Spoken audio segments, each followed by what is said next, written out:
의석을 정돈해 주시기 바랍니다. 성원이 되었으므로 제418회 국회 정기회 제6차 법제사법위원회를 개회하겠습니다.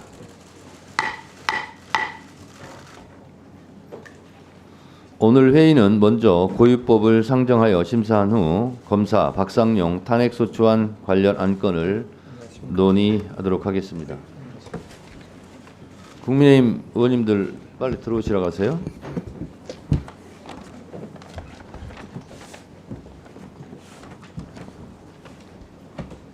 그러면 본격적으로 의사 일정에 들어가기 전에 들어오시네요.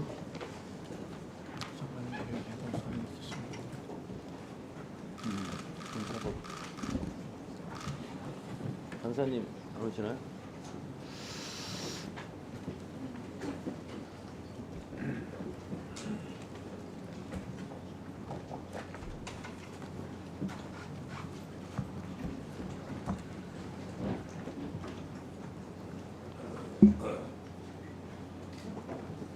국민의힘 의원님들이 조금 늦게 들어오셨기 때문에 한 가지 고지 말씀드리겠습니다. 오늘 회의는 먼저 고유법을 상정하여 심사한 후 검사 박상용 탄핵소추안 관련 안건을 논의하겠습니다.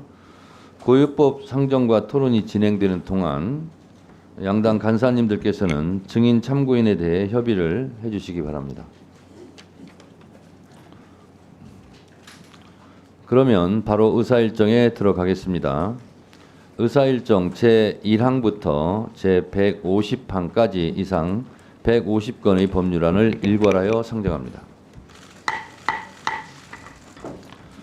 구체적인 안건명은 배부해드린 의사일정을 참고해 주시기 바랍니다. 효율적인 회의 진행을 위해 제안 설명은 노트북에 게재된 자료로 대체하고 바로 전문위원회 의원의 검토보고를 듣도록 하겠습니다.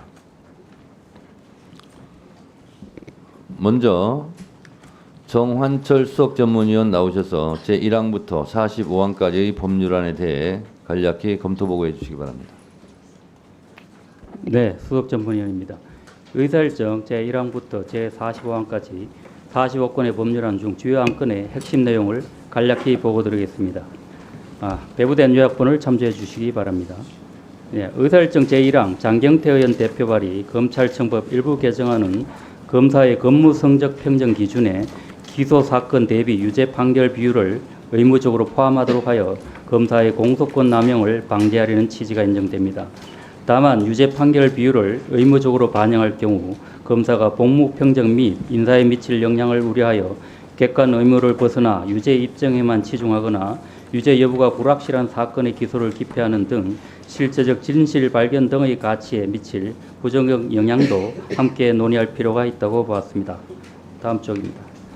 의사일정 제10항 및 제11항 김도읍, 김남희 의원이 각각 대표 발의한 특정강력범죄처벌 특례법 일부 개정안은 특정강력범죄 피해자가 법원에 공판기록 열람 등사를 신청한 경우 신변 보호나 권리구제 필요성이 인정되면 열람 등사를 원칙적으로 허용하고 검사 보관 기록도 피해자 신청 시 같은 기준으로 열람 등사할 수 있게 하는 등의 내용입니다. 개정안은 이 법의 시행일을 공포 후 3개월 또는 6개월이 경과한 날로 하고 있는 바 피해자의 재판 기록 열람 등사권 강화에 따른 법원의 업무 부담 가중 및 재판 지연 우려 등을 고려하여 보다 충분한 유예 기간 부여 필요성을 논의할 필요가 있다고 봤습니다. 다음 쪽으로 넘어가겠습니다. 다음 의사일정 제24항 이건태 의원 대표 발의 형법 일부 개정안은 수사기관이 피의자, 피고인의 범죄 혐의를 발견하고도 수사를 하지 않는 경우 범죄 사실이 인정됨에도 불기소하는 경우 등을 법 왜곡죄로 처벌하여 수사기관의 공정한 법 집행을 담보하려는 취지입니다. 다만 검사의 불기소 처분에 대한 처벌은 형사소송법상 기소 편의주와의 관계의 정리가 필요하다는 점 등에 대한 논의가 필요하다고 보았습니다. 의사일정 제37항, 제38항 및 제43항 김도읍, 김남희, 최기상 의원이 각각 대표 발의한 형사소송법 일부 개정안은 공판기록 열람 등사를 허가하지 아니하거나 조건을 붙여 허가하는 경우에는 신청인에게 그 이유를 통지하도록 하고 열람 등사 불허가 시에는 불복 절차를 도입하는 내용입니다. 개정안은 피해자의 형사 절차 참여권을 실질적으로 보장하려는 취지를 공감할 수 있으나 재판 지연 우려 등에 대한 관계기관의 의견을 종합적으로 고려하여 논의할 필요가 있다고 보았습니다. 네. 예, 끝으로 정관입니다. 의사일정 제45항 정부 제출 형사소송법 일부 개정안은 피고인이 피해자의 권리 회복에 필요한 금전을 공탁한 경우 판결 선고 전에 피해자 등으로부터 의견 청취를 의무화하는 내용입니다. 형사 공탁이 재판 지연 수단으로 악용되지 않도록 임의 기종으로 하거나 피해자의 의견 청취를 생략할 수 있는 예외 사유를 두는 방안 등을 추가로 논의할 필요가 있다고 보았습니다. 이상으로 보고를 마치겠습니다. 네, 수고하셨습니다. 다음은 김성환 전문위원 나오셔서 제46항부터 제66항까지 법률안에 대해 간략히 검토 보고해 주시기 바랍니다. 네, 보고드리겠습니다. 의사일정 제46항부터 제66항까지 21건의 법률안에 대하여 검토한 내용 중 주요 사항을 중심으로 간략히 말씀드리겠습니다.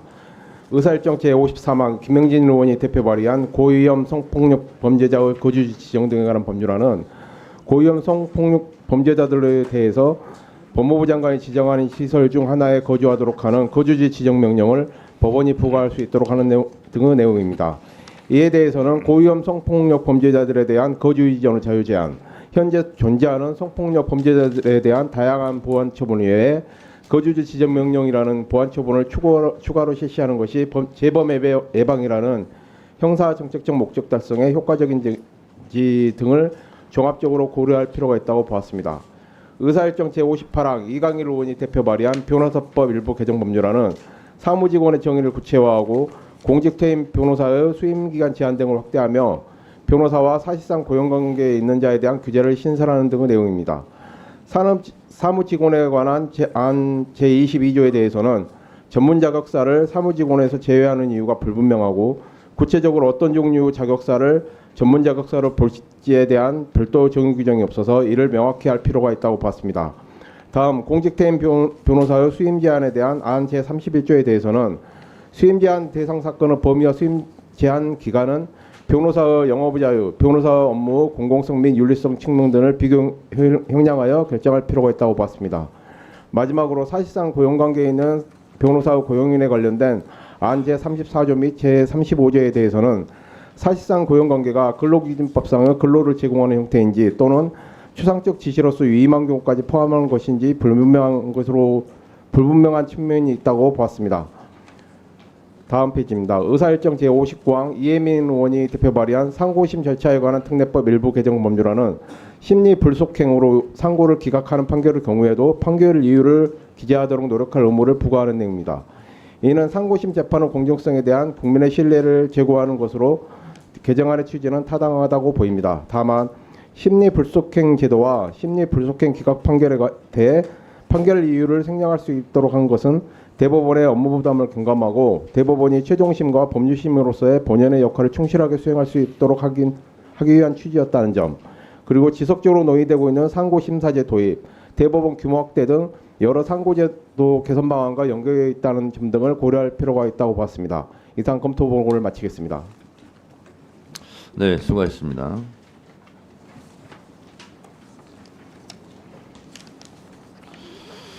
다음으로 박동찬 전문위원 나오셔서 제67항부터 제123항까지 그리고 제149항 및 150항의 법률안에 대해 간략히 검토 보고해 주시기 바랍니다. 의사일정 제67항에서 제123항, 제149항에서 150항까지 59건의 법률안에 대하여 검토한 내용 중 주요 사항을 중심으로 보고드리겠습니다. 의사일정 제73항 김미영이 대표 발의한 교제폭력 범죄의 처벌 및 피해자 보호 등에 관한 특례 법안은 별도의 법률을 제정하여 교제폭력 특성을 반영한 처벌 절차 및 피해자 보호 조치 등을 마련하려는 것으로 교제공간에서 발생하는 폭행죄 등의 경우 반의서 불벌 조항 적용을 배제하고 교제폭력 범죄의 재발 우려가 있는 경우 접근 금지 등의 잠정 조치를 할 수 있도록 하는 등의 내용입니다. 교제폭력은 행위자와 피해자 간 관계의 친밀성으로 인하여 재범이나 보복 범죄로 이어질 가능성이 높은데 현행법상 가정폭력처벌법과 스토킹처벌법에 교제폭력이 포섭되지 않으면 접근 금지 등 가해자를 강제할 수 있는 근거가 없어서 피해자 보호 공백이 발생 우려가 있습니다. 따라서 사건 초기부터 수사기관의 적극적 대응을 통해 피해자를 보호하기 위해서는 교제폭력에 대한 독자적인 보호 정치가 마련되어야 할 필요성은 인정된다고 보았습니다. 다만 교제폭력을 별도의 법으로 규율할 것인지에 관하여는 교제폭력 범죄 피해자 중심의 구체적이고 실효성 있는 대응을 위해서 교제폭력만을 대상으로 하는 별도의 법을 제정할 필요가 있다는 측면과 이미 현행법에 규정된 폭력 대응 내용과 중복되는 경우 현장 대응 과정에서 혼란이 발생할 우려가 있다는 측면을 종합적으로 고려하여 입법 정책적으로 결정할 필요가 있다고 보았습니다. 법원 행정처는 구속 요건의 불명확성, 광범위성 등의 문제 및 스토킹 관련 법률의 중복성 등으로 새로운 법률을 제정할 경우 법 체계 적합성 및 실무상 혼란이 우려되는 바 스토킹 처벌법을 보완하는 방향으로 입법 목적을 달성하는 것이 바람직하지 않은지 추가적인 검토가 필요하다는 의견을 제시하였습니다.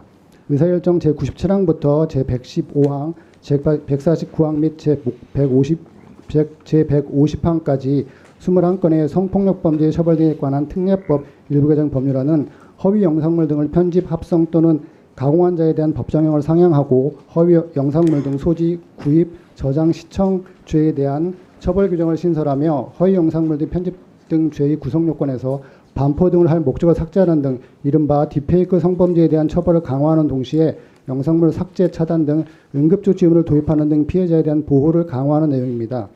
개정안은 허위 영상물 등의 반포 등의 죄의 불법성에 대한 사회적 경각심을 높이고 형벌의 일반 예방 등 효과를 제고하려는 것으로 죄의 특성상 피해보기 어려우며 그 발생 빈도수도 증가하고 있는 현실적 상황, 가해자 내 엄벌을 통해 관련 범죄를 근절하고자 하는 형사 정책적 측면 등을 고려할 때 개정안의 취지는 타당한 것으로 보았습니다. 다만 허위 영상물 등의 편집 등에 대한 법정형을 상향하고 허위 영상물 등에 대한 소지, 구입, 저장, 시청죄 등에 대한 처벌 규정을 신설할 때에는 비례 원칙 및 명확성의 원칙 등에 저촉될 가능성은 없는지 등을 종합적으로 고려해 결정할 필요가 있을 것으로 보았습니다. 법원 행정처는 딥페이크 기술로 제작된 허위 영상물에 대한 법정형의 종류와 범위의 선택은 허위 영상물 관련 범죄로 인한 사회적 해악 및 법익 침해의 정도, 소지, 시청의 제한으로 인하여 달성할 수 있는 성범죄, 불법 영상물의 제작, 배포 등 관련 위반 행위에 대한 억제 효과의 유무 및 정도, 형사처벌의 남용 가능성 및 기본권 제한 정도 등을 종합적으로 고려하여 입법 정책적으로 결정할 사항이라는 의견을 제시했습니다. 이상으로 보고를 마치겠습니다. 예, 수고하셨습니다. 방금 전문위원이 검토 보고한 제97항부터 115항, 149항부터 150항 이 부분은 요즘 국민들이 많이 걱정하시는 딥페이크 관련 법률안들입니다. 추석 연휴 직후에 우리 법사위, 과방위 그리고 행안위 이렇게 셋이 토론회를 했는데요. 심각하더구만요. 특히 매우 놀라웠던 것은 이 딥페이크 영상을 제작하고 반포하고 하는 분들이 대부분 70%가 청소년들 계층이라는 거예요. 그리고 전 세계 피해자 53%가 대한민국에 피해를 입히고 있다는 매우 놀라운 통계를 보면서 하루빨리 이 부분은 우리 법사위에서 시급하게 처리해야 될 법이라는 생각이 좀 들었습니다. 그래서 오늘 논의되는 이 특히 딥페이크 관련된 법안은 법안 소위에서 신속하게 처리를 해주실 것을 위원장으로서 부탁드립니다.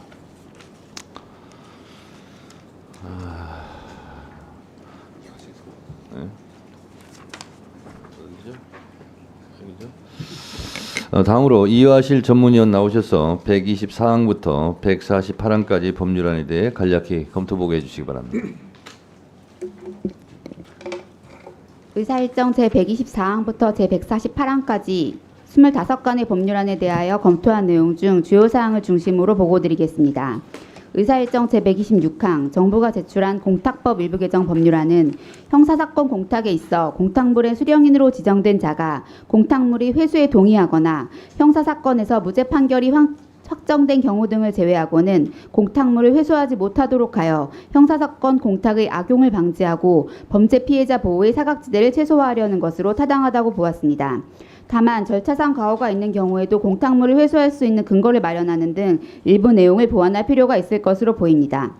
의사일정 제129항 박지원 의원이 대표 발의한 민법 일부 개정 법률안은 기여분 결정을 위한 심판 청구 요건에 유류분 반환 청구를 추가하고 유류분의 기여분 관련 조항을 준용하는 내용입니다. 헌법재판소는 기여분 관련 규정을 유류분에 준용하지 않아 피상속인을 오랜 기간 부양하거나 상속재산 형성에 기여하여 일부 재산을 증여받더라도 비기여 상속인이 유류분 반환 청구에 응하여 증여재산을 반환하여야 하는 부당한 상황이 발생한 점을 고려하여 민법 제1118조에 대해 헌법 불합치 결정을 내렸는 바 개정안은 헌법 불합치 사유를 해소하고자 하는 것으로 보입니다. 다만 헌법재판소 결정의 취지가 기여 상속인이 정당한 대가로 받은 기여분 성격의 증여까지 유류분 반환의 대상이 되어 기여 상속인에게 보상을 하려고 하였던 의사가 부정되는 불합리한 결과를 해결하기 위함임에 비추어 볼 때 다양한 입법 개선 방안을 검토할 필요가 있다고 보았습니다. 4페이지입니다. 의사일정 제145항 정부가 제출한 채무자 회생 및 파산에 관한 법률 외부 개정 법률안은 파산 절차에서 법원의 구인의 명을 받은 자가 그 사실을 알면서도 절차를 지연시키거나 구인의 집행을 회피할 목적으로 도주한 때 1년 이하의 징역 또는 1천만 원 이하의 벌금에 처하도록 한 규정을 삭제하고 법원의 구인명령 사실을 알면서도 정당한 사유 없이 출석하지 아니한 때에는 500만 원 이하의 과태료를 부과하도록 하는 내용입니다.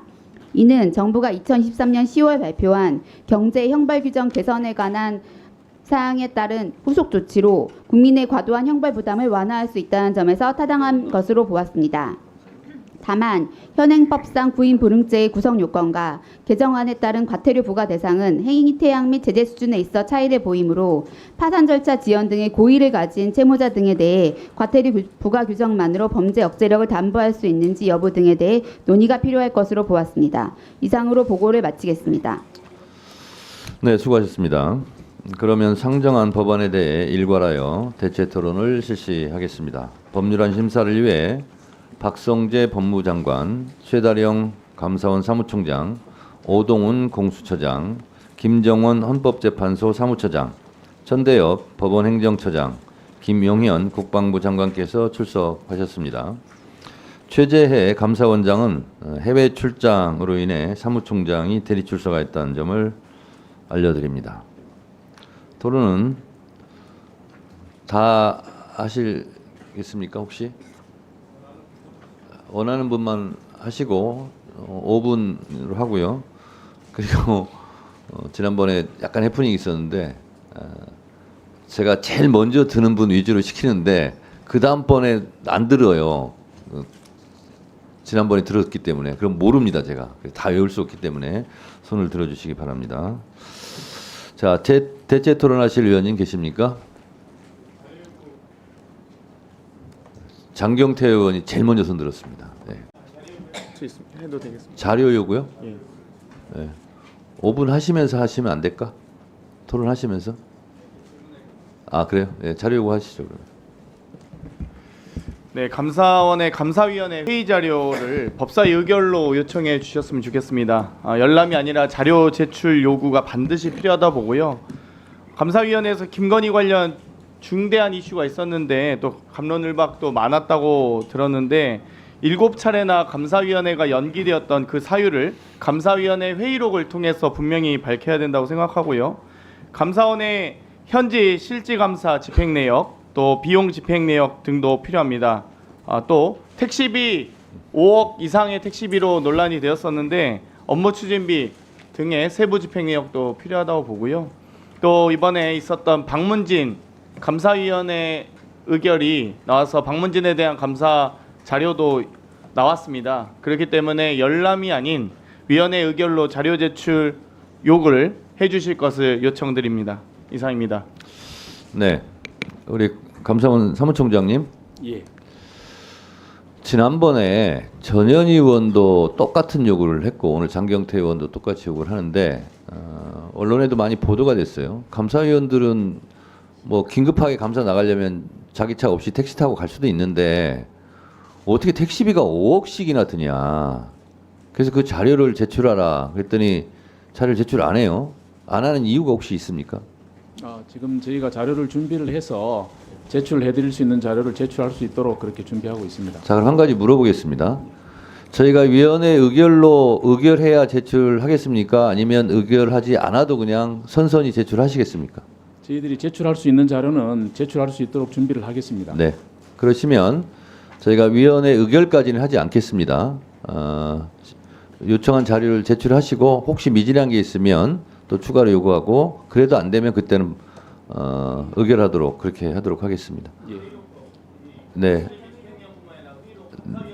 네, 포함해서 제출해 주세요. 네, 서영기 의원님. 네. 감사원에서 이번에 대통령 관저, 증축, 그리고 리모델링, 증축은 어떻든 불법인데 리모델링 관련해서 21g 등 그 감사를 한 것으로 알고 있고 이게 7번 정도 계속 연기되는 과정 속에서 판사님. 결과를 발표하면서 문제가 있다고 했는데 감사위원들의 제가 잠깐 이거 위원장께 요구할 건데요. 위원장님께 감사위원들의 회의록이 있습니다. 감사위원들의 회의록, 감사 결과가 아니라 그 회의록을 꼭 봐야겠으니까 감사위원들의 그동안 감사 관련한 회의록을 요구합니다. 회의록을 제출해 주십시오.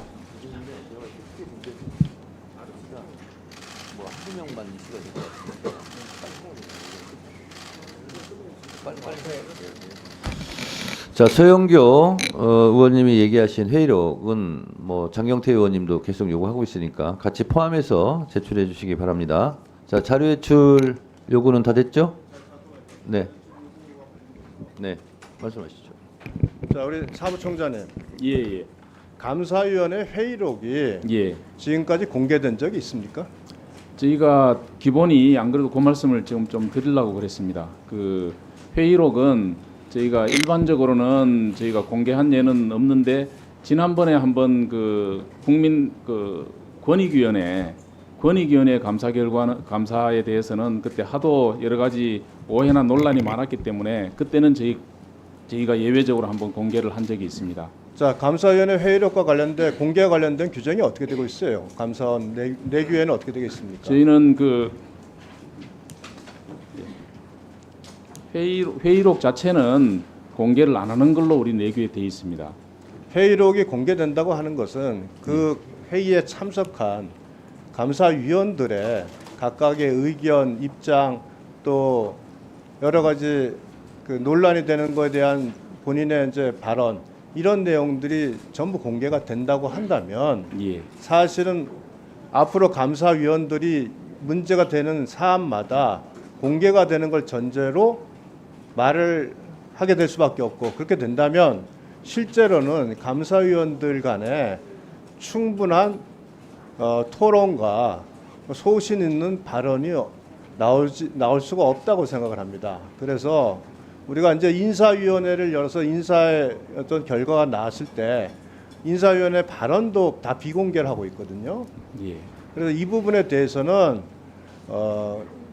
감사위원회의 결정은 그 결과만 나오는 것이지 그 안에서 발생한 토론의 과정이 공개된다는 것은 감사위원회의 중립성 또 감사위원회의 독립성 뭐 이런 문제에 있어서 논란이 많기 때문에 이거는 뭐 필요하면 그 부분에 대해서 의원님들께 말씀을 드리고 불가피성을 설명하든지 이렇게 진행이 되지 감사위원회 회의 자료가 뭐 정치적 논점이 될 때마다 아무 때나 공개가 되기 시작한다면은 감사위원회가 제대로 운영이 되겠어요? 저는 그렇게 생각을 합니다. 그래서 이 부분에 대해서는 그 감사원 사무총장님도 입장을 좀 정확히 밝히셔서 그 대응을 하셔야 된다 이 말씀을 드리겠습니다. 예, 지금 그 위원님께서 말씀하신 것처럼 그동안 저희들 내규에도 이제 의결 결과는 공개하지만 그 논의된 내용, 그 과정, 회의록은 공개를 안 하는 걸로 저희 내규에 돼 있고 또 실제로 그렇게 운영을 해왔습니다. 그래서 아까 이제 장경태 의원님께서 여러 가지 말씀을 한꺼번에 하셨기 때문에 이제 저희가 그 제출해드릴 수 있는 자료는 제출을 하고 또 어려움이 있는 부분에 대해서는 별도로 좀 설명을 드릴 이제 그런 계획으로 있습니다. 네, 알겠습니다. 자료 제출 요구의 건을 가지고 토론하지는 마시고요. 자료 제출 요구만 하시고요. 법안은 토론하시고 그리고 국민의힘 민주당 의원님들이 말씀드린 부분은 위원장이 대략 정리를 해서 말씀드리도록 하겠습니다. 자료 제출 요구하실 분. 일단 자료 제출 요구하고요. 예, 송석준 의원님 자료 제출 요구하세요. 관련해서 우리 박동찬 전문위원님 답변 가능해요? 예. 법률안 검토 보고 내용을 봤어요. 잠깐만요. 예, 지금은 잠깐만요. 67항에서 예. 자료 제출 요구 먼저 하고 나서 토론은 좀 이따 하시죠. 이게 자료니까 자료. 아니 기관에 자료 제출 요구하는 건을 먼저 말씀하시고 토론에 대한 건 좀 이따 하겠다고요. 아니 이게 지금 저 제안 설명을 할 때 그 기준을 그러면 먼저 그러면 예, 자료 제출 먼저 끝내놓고 예, 합시다. 알겠어. 그럼 바로 예. 주세요. 자료 제출입니까? 네, 서영규 의원님. 우선 저희가 회의록을 요구할 때 제가 유상범 의원님께 제가 요구하고 있는데 벌떡 일어나서 위원장님께 가서 이제 말씀을 나누셨어요. 그게 이제 그것 관련한 것 같은데 그다음 바로 말씀을 하시는 걸 보니까 아니 그건 아니고요. 예. 증인 제가 참고인 그거는- 간사간 협의하라고 그랬어요. 예. 그럼 그건 제가 오해인데, 그러니까 얘기할 때 그렇게 하니까 제가 이제 발언하면서 약간 긴장도 되고 방해도 받게 돼서 제가 그거는 위원장께서 부르셨다면 또 발언할 때 부르셨으니까 또 그거는 조금 불편함을 말씀드리고요. 아니 제가 예, 그래서 저도 오해가 있었고 먼저 불렀어요. 네, 그러니까 발언할 때는 조금 그래 주시면 좋겠다는 말씀을 드리고요. 그렇지 않아도 뭐 불가피하면 그럴 수 있는데 제가 뭐 오해를 한 거는 발언하는데 그 발언을 막으려고 했거나 이렇게 생각을 했습니다. 요건 오해니까 그렇게 말씀을 드리고요. 제가 이제 감사원 사무총장께 말씀드릴게요. 저희가 이 회의록이 저희 국회의원들도 소위 회의록 그리고 비밀리에 하던 회의록도 필요하다고 요구된다면 그건 다 공개하게 됩니다. 감사위원들도 마찬가지로 저희가 모든 때에 내놓으라고 하는 게 아닙니다. 이것은 이번 대통령 관저 관련해서 여기에 부정과 부패가 있었고 잘못된 게 있고 거기에 어떤 것들이 증축되고 개축되었는지 어떻게 리모델링이 되었는지 그리고 이런 내용이 여러분이 발표한 게 축소돼서 발표되었다고 보는 거예요. 저희가 이야기하는 것은 매번 감사위원들이 이 부분을 하는 것을 다 내놔라고 하는 게 아닙니다. 그리고 권익위 때도 마찬가지로 내놓듯이 저는 감사위원들이 소신껏 해야 되고 이것은 국민 앞에 내놔도 이것으로 뭐 다른 문제가 생기진 않더라도 이 정보 제공이 제대로 돼야 되는 거예요. 근데 결과 발표에 이게 빠진 것들이 있어요. 저희가 다 이야기를 들었어요. 그래서 이와 관련해서 감사위원들의 회의록을 봐야 되겠다는 겁니다. 그런데 이것을 숨긴다면 뭔가 가리기 위한 것입니다. 그래서 이에 대해서 저희가 국회에서 법사위가 전체회에서 의결을 한다면 이것은 저는 내놔야 된다고 생각합니다. 안 내는 것은 내부 내규일 뿐 이것은 국회 법사위가 요구를 해야 되는 의결로서 요구하는 자료라서 위원장님께 저희가 오늘 의결로서 확실하게 요구해 달라는 말씀을 드리고자 합니다. 네. 회의록이 꼭 필요하니까. 자료 제출 요구와 관련해서는 위원장이 가닥을 잡아서 말씀을 드릴 테니 감사원 참고하시기 바랍니다. 지난번 법무부의 교정본부장이 나와서 해서는 안 되는 발언을 했어요. 무의식의 발로죠. 법원은 출정 기록을 제출해도 공개가 안 돼서 제출했고 국회는 공개가 되기 때문에 제출하지 않았다. 라는 발언을 했어요. 아마 법무부 장관한테도 질책을 받았을 것으로 저는 생각이 됩니다. 오늘 감사원 사무총장도 해서는 안 되는 발언을 하신 거예요. 실언을 하신 거예요. 하도 논란이 돼서 공개가 되었습니다. 이렇게 얘기를 했어요. 아니 비공개를 고수할 거면 하도 논란이 되든 하도 더 논란이 되든 비공개를 하는 게 맞는데 하도 논란이 돼서 공개가 됐습니다. 그러면 이 부분도 하도 논란이 되도록 논란이 만들면 그럼 공개하실 겁니까? 그런 답변이 어디 있어요? 그렇게 답변하시면 안 되는 거고요. 공개할 거면 공개하고 비공개할 거면 비공개하는 겁니다. 그런데 제가 대체적으로 의정활동 경험으로 봐서 인사에 관련된 부분이라든가 징계에 관련된 부분이라든가 사생활에 관련된 부분이라든가 국가 기밀에 관련된 부분은 대개 기관에서 비공개를 주장을 합니다. 일견 그럴 수 있어요. 그런데 국회에서는 하는 역할이 정부 기관이 잘못하고 숨기고 있는 것을 캐내고 국민들의 알 권리를 보장하는 의정활동이 대부분이 많습니다. 그래서 괜히 공개하면 될 것을 공개하지 않아서 더 의심을 받고 오해를 받는 경우가 있어요.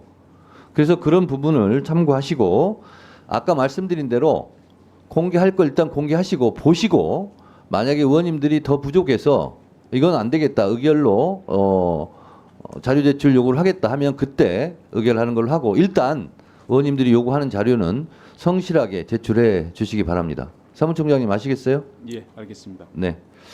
자료 제출은 이걸로 좀 마치고요. 그러면 대체 토론 하시고요. 5분 정도 토론을 하도록 하겠습니다. 네? 제안 설명에 대한 의사 진행 발언도 있어요?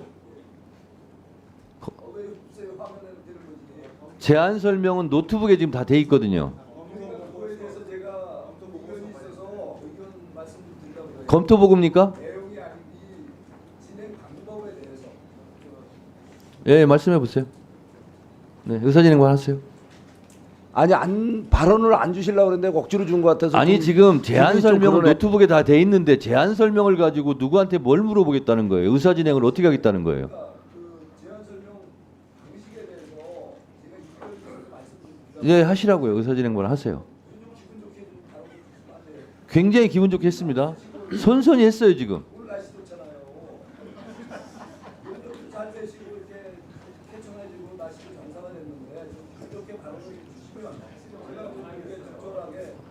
아니 송석준 의원님 얼굴 날씨가 별로 안 좋구만요. 저는 좋습니다. 발언하세요 빨리. 시간 가니까. 그 박동찬 우리 전문위원님, 67항부터 150항에 대해서 제안 설명 우리 법률안 검토 보고를 하셨죠? 예. 근데 이게 보니까 요 주요 항목을 몇 개를 찝어서 이렇게 발표를 했어요, 그죠? 그런데 이게 어떤 기준으로 이렇게 항목을 잡아서 검토 보고안을 작성합니까? 의사진행 발언은 위원장한테 하세요. 그래요? 네, 그러면 네, 제가 받아서 다 할 테니까 저한테 하세요. 위원장님, 저는 이 안건 중에 지금 좀 전에도 많은 의원님들이 감사원과 관련해서 이렇게 뭐 자료 제출 요구도 있고 여러 가지 문제 제기가 할 정도로 감사원의 요즘 감사 또 여러 가지 그 논란이 있고 한데 지금 여기 중요한 그 감사원법이 또 개정안으로 올라와서 안건 70호, 71호에 이렇게 안건으로 올라와 있지 않습니까?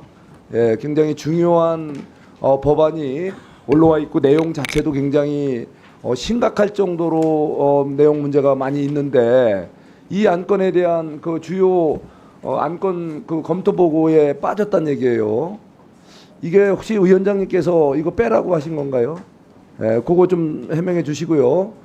굉장히 중요하고 심각한 내용들이 들어간 이 감사원법이 이 안건의 내용에 제가 좀 이따 이제 대체 토론에서 말씀드리겠지만 이런 중요한 안건 보고에 그 검토 보고에 들어가 줘야죠. 그래야 국민들께서 이런 이 법안이 이렇게 중요한 법안이 굉장히 심각한 내용을 갖고 있구나. 그거에 대해서 적절한 지적을 해주셔야 이제 우리 동료 의원님들이나 또는 소위위원회 참여하지 못하는 의원님들께서도 오늘 대체 토론을 통해서 충분히 지금 이번에 안건으로 올라온 감사원법이 갖고 있는 문제에 대해서 지적도 하고 이거에 대해서 국민들에게 알릴 수 있는 기회가 오는 거 아니겠습니까? 위원장님 자꾸 딴짓하지 마시고요.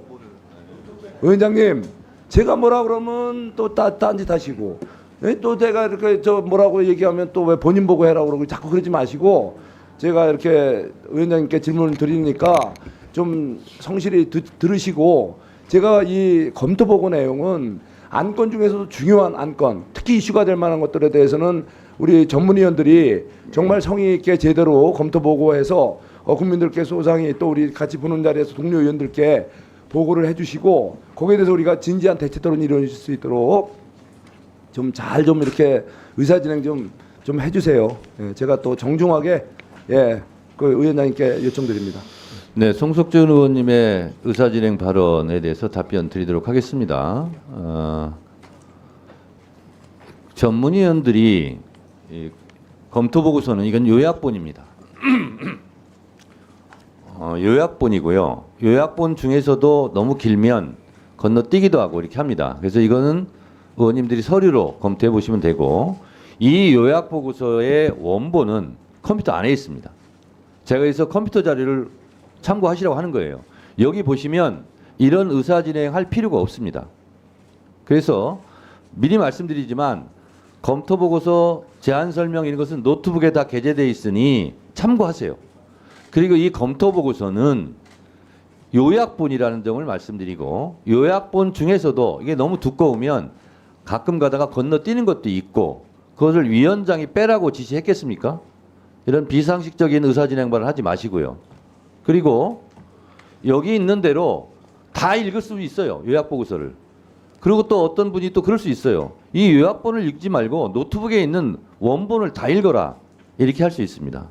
그러다 보면 회의를 원활하게 진행하기가 어려운 측면이 있습니다. 그래서 이런 부분은 여러분들께서 회의에 들어오시기 전에 미리미리 노트북을 보시고 공부하시고 검토하시고 그렇게 하시면 좀 회의를 원활하게 진행하지 않을까 그렇게 생각이 듭니다. 참고해 주시기 바랍니다. 회장님, 제가 말씀드렸잖아요. 중요한 법안은 그 요약본에 당연히 들어가야죠. 그거를 제 지금 발언권 얻고 얘기하세요. 내용이 없다. 발언권 얻고 얘기하세요. 그건 시정하면 안 주실 거 아니에요. 네. 자, 대체 토론하시기 바랍니다. 제가 말씀드린 걸 왜곡하지 마시고 그거 좀 지적을 해주세요.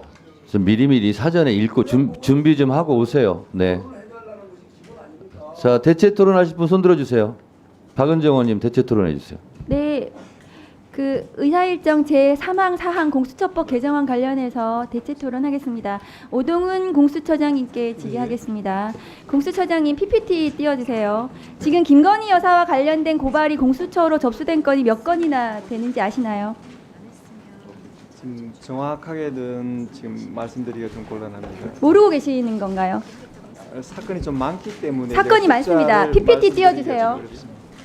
그 코바나 컨텐츠 뇌물성 협상 사건, 삼성전자가 시세보다 싸게 아크로비스타 아파트를 뇌물성 전세 계약해준 건, 명품백 받은 알선 수재 건, 임성근 사단장 구명 로비 의혹 건 등 이게 제가 알고 있는 것만 해도 이렇게 많습니다. 검찰은 김건희 이름만 나와도 조사도 제대로 못하고 벌벌 떨고 있고, 김건희 여사의 도이치모터스 주가 조작 혐의는 전주 손모씨보다 훨씬 더 가담 정도가 중하고 수십억 원의 이익을 봤다는 검찰 보고서도 있는데도 불구하고 기소하지 않고 있습니다. 국민들은 지금 검찰이 국민을 위한 검찰이 아니라 대통령과 김건희 여사를 위한 검찰이라고 생각하고 있습니다. 거의 포기 상태거든요. 이럴 때 공수처라도 그 기능을 충실히 해줘야 하는 것 같습니다. 맞습니까? 네, 그리 생각합니다. 네. 최근 뉴스 보시면 아시겠지만 더 큰 문제가 수면 위로 올라와 있습니다. 김영선 전 국민의힘 의원과 명태균 씨가 김건희 여사와 대통령에게 로비해서 지난 보궐선거에서 공천을 받고 최근 총선에서도 지역구를 옮겨 공천을 해줄 것을 요구하는 녹취와 증거들이 나오고 있습니다. 명태균 씨가 여사가 직접 전화 왔어. 내가 대통령 전화한 거 아나? 이렇게 직접 이야기한 녹취가 나왔습니다. 김종인, 이준석 이런 분들이 진짜 김영선 의원이 후보 로비를 하고 다녔다고 증명까지 해주고 있습니다. 지금 보시면 녹취 그 대화 내용입니다. 선거법이면 공수처가 수사할 권한이 없죠, 공수처장님. 네. 그러나 이것은 정치자금법에 해당하는 문제라서 혜택을 받은 사람이 김영선 의원이고 혜택을 준 사람이 김건희 여사라면 명태균이 중간에서 통화하고 조율했지만 그 돈이 어디로 흘러갔을지 수사를 해야 된다고 생각합니다. 그런데 다음 거 보여주세요. 처장님, 공수처는 공직자와 가족이 정치자금법 혐의가 있으면 수사하게 되어 있죠. 정치자금법 위반은 수사 대상입니다. 그리고 다른 수사기관이 다음 거 보여주세요. 범죄를 수사한 과정에서 고위공직자 범죄 등을 인지한 경우 그 사실을 공수처에 즉시 통보하도록 되어 있습니다. 검찰에서 김영선 의원의 수상한 돈 거래에 대해서 통보받은 거 있으십니까? 지금 통지받은 바가 없는 것으로 알고 있습니다. 정황상 명태균이 여론조사 전문가라고 하는데 윤석열, 김건희에게 유리한 여론조사를 해주고 돈은 김영선 의원이 줬을 가능성을 배제하기 어려운데요. 이게 지난 보궐선거부터 수사가 필요한 게 아니라 이준석 당대표 선거, 윤석열 대선까지 명태균이 한 모든 여론조사와 통화에 대해서 수사할 필요성이 있다고 생각합니다. 증거가 사라지기 전에 명태균, 김영선 등등에 대해서 통신조회라도 하는 것이 빨리 확보해둬야 하는 것이 수사기관의 도리라고 생각합니다. 이 사건 또한 공수처에서 바로 신속하게 수사를 해야 될 심각한 사안이라고 생각하는데 처장님 의견 어떠십니까? 지금 공직선거법 위반의 그 관점에서 이 사건을 좀 지켜봐 왔는데 의원님께서 말씀하신 정치자금법 위반의 그 관련해서 또 검토해 보겠습니다. 법무부 장관님, 예. 이 사건 창원지검에서 수사하고 있는 거 알고 계십니까? 창원지검에서 수사 일부 명태균, 김영선 돈 거래에 대해서 창원에서 지금 수사하고 있다고 언론 보도가 났습니다. 장관이 그것도 모르세요? 수사하고 있는 건 알고 있습니다. 네. 그런데 창원지검에서 지난 1월에 보도가 됐는데 그 후에 김영선 전 의원이 지역구를 옮깁니다. 이거 캐비넷에 있던 거 검찰에서 수사한다고 하니까 그 겁나서 지역구 옮긴 거 아닙니까? 장관님 어떻게 보세요? 제가 거기에 대해서 평가할 일은 아니라고 생각합니다. 그리고 나서 창원지검은 수사가 감감해요. 지금 창원지검 이 건 관련해서 수사하는 거 있습니까?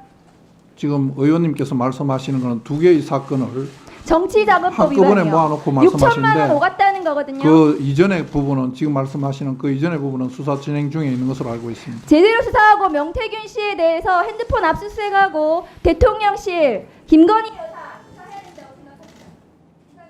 수사팀에서 적절한 수사를 할 것으로 알고 있습니다. 네, 알겠습니다. 잠깐 대체 토론 중입니다만 위원장이 아까 자료 공개를 의원님들이 하도 열성적으로 해주셔서 몇 가지 좀 확인 좀 하겠습니다. 그 총장님, 감사원 사무처리 규칙 67조 감사 결과의 공개 보면 비공개하기로 의결했을 때만 공개하지 않은 걸로 되어 있거든요. 지금 공개하지 않으려고 하는 것이 비공개하기로 의결했습니까? 아직 확인이 안 되죠? 예, 지금 정확하게 지금. 자, 그러면 비공개하기로 의결했는지. 그래서 회의는 비공개인데 회의록 지금 공개. 위원장님께서 말씀하시는 부분이 네. 저희가 비공개를 의결을 했을 때 안 한다는 부분은 감사 내용에 대한 얘기입니다. 예. 지금 말씀하시는 거는 회의록을 그러니까요. 얘기하시기 그 때문에 포함해서 조금 그래서 다른 회의는 부분은, 16조는 공개하지 아니하는데 회의록을 공개하지 않는다까지 의결을 했는지 그것도 좀 그 자료까지 좀 확인을 좀 해야 될 필요가 있고. 그러니까 제가 드리는 말씀이 회의록 공개 여부는 그거를 따로 공개 안 한다고 의결을 해야 안 되는 그런 내용이 아니라는 말씀입니다. 회의 내용 감사 결과에 대한 얘기를 그러니까요. 그러니까 제가 말씀드리는 것은 그런 의결을 했는지 그렇고요. 그 다음에 의결을 했어도 공익상 필요한 거는 공개해야 된다 하는 규칙이 또 있죠. 그래서 그런 것까지 다 포함해서 제출해 주시기 바랍니다. 자, 그 다음 토론하실 분 누가 제일 먼저 들었는지 확인이 안 되는데. 그래요? 장동혁 의원님 하세요. 예, 24항 형법 일부 개정 법률안에 대해서 말씀드리겠습니다.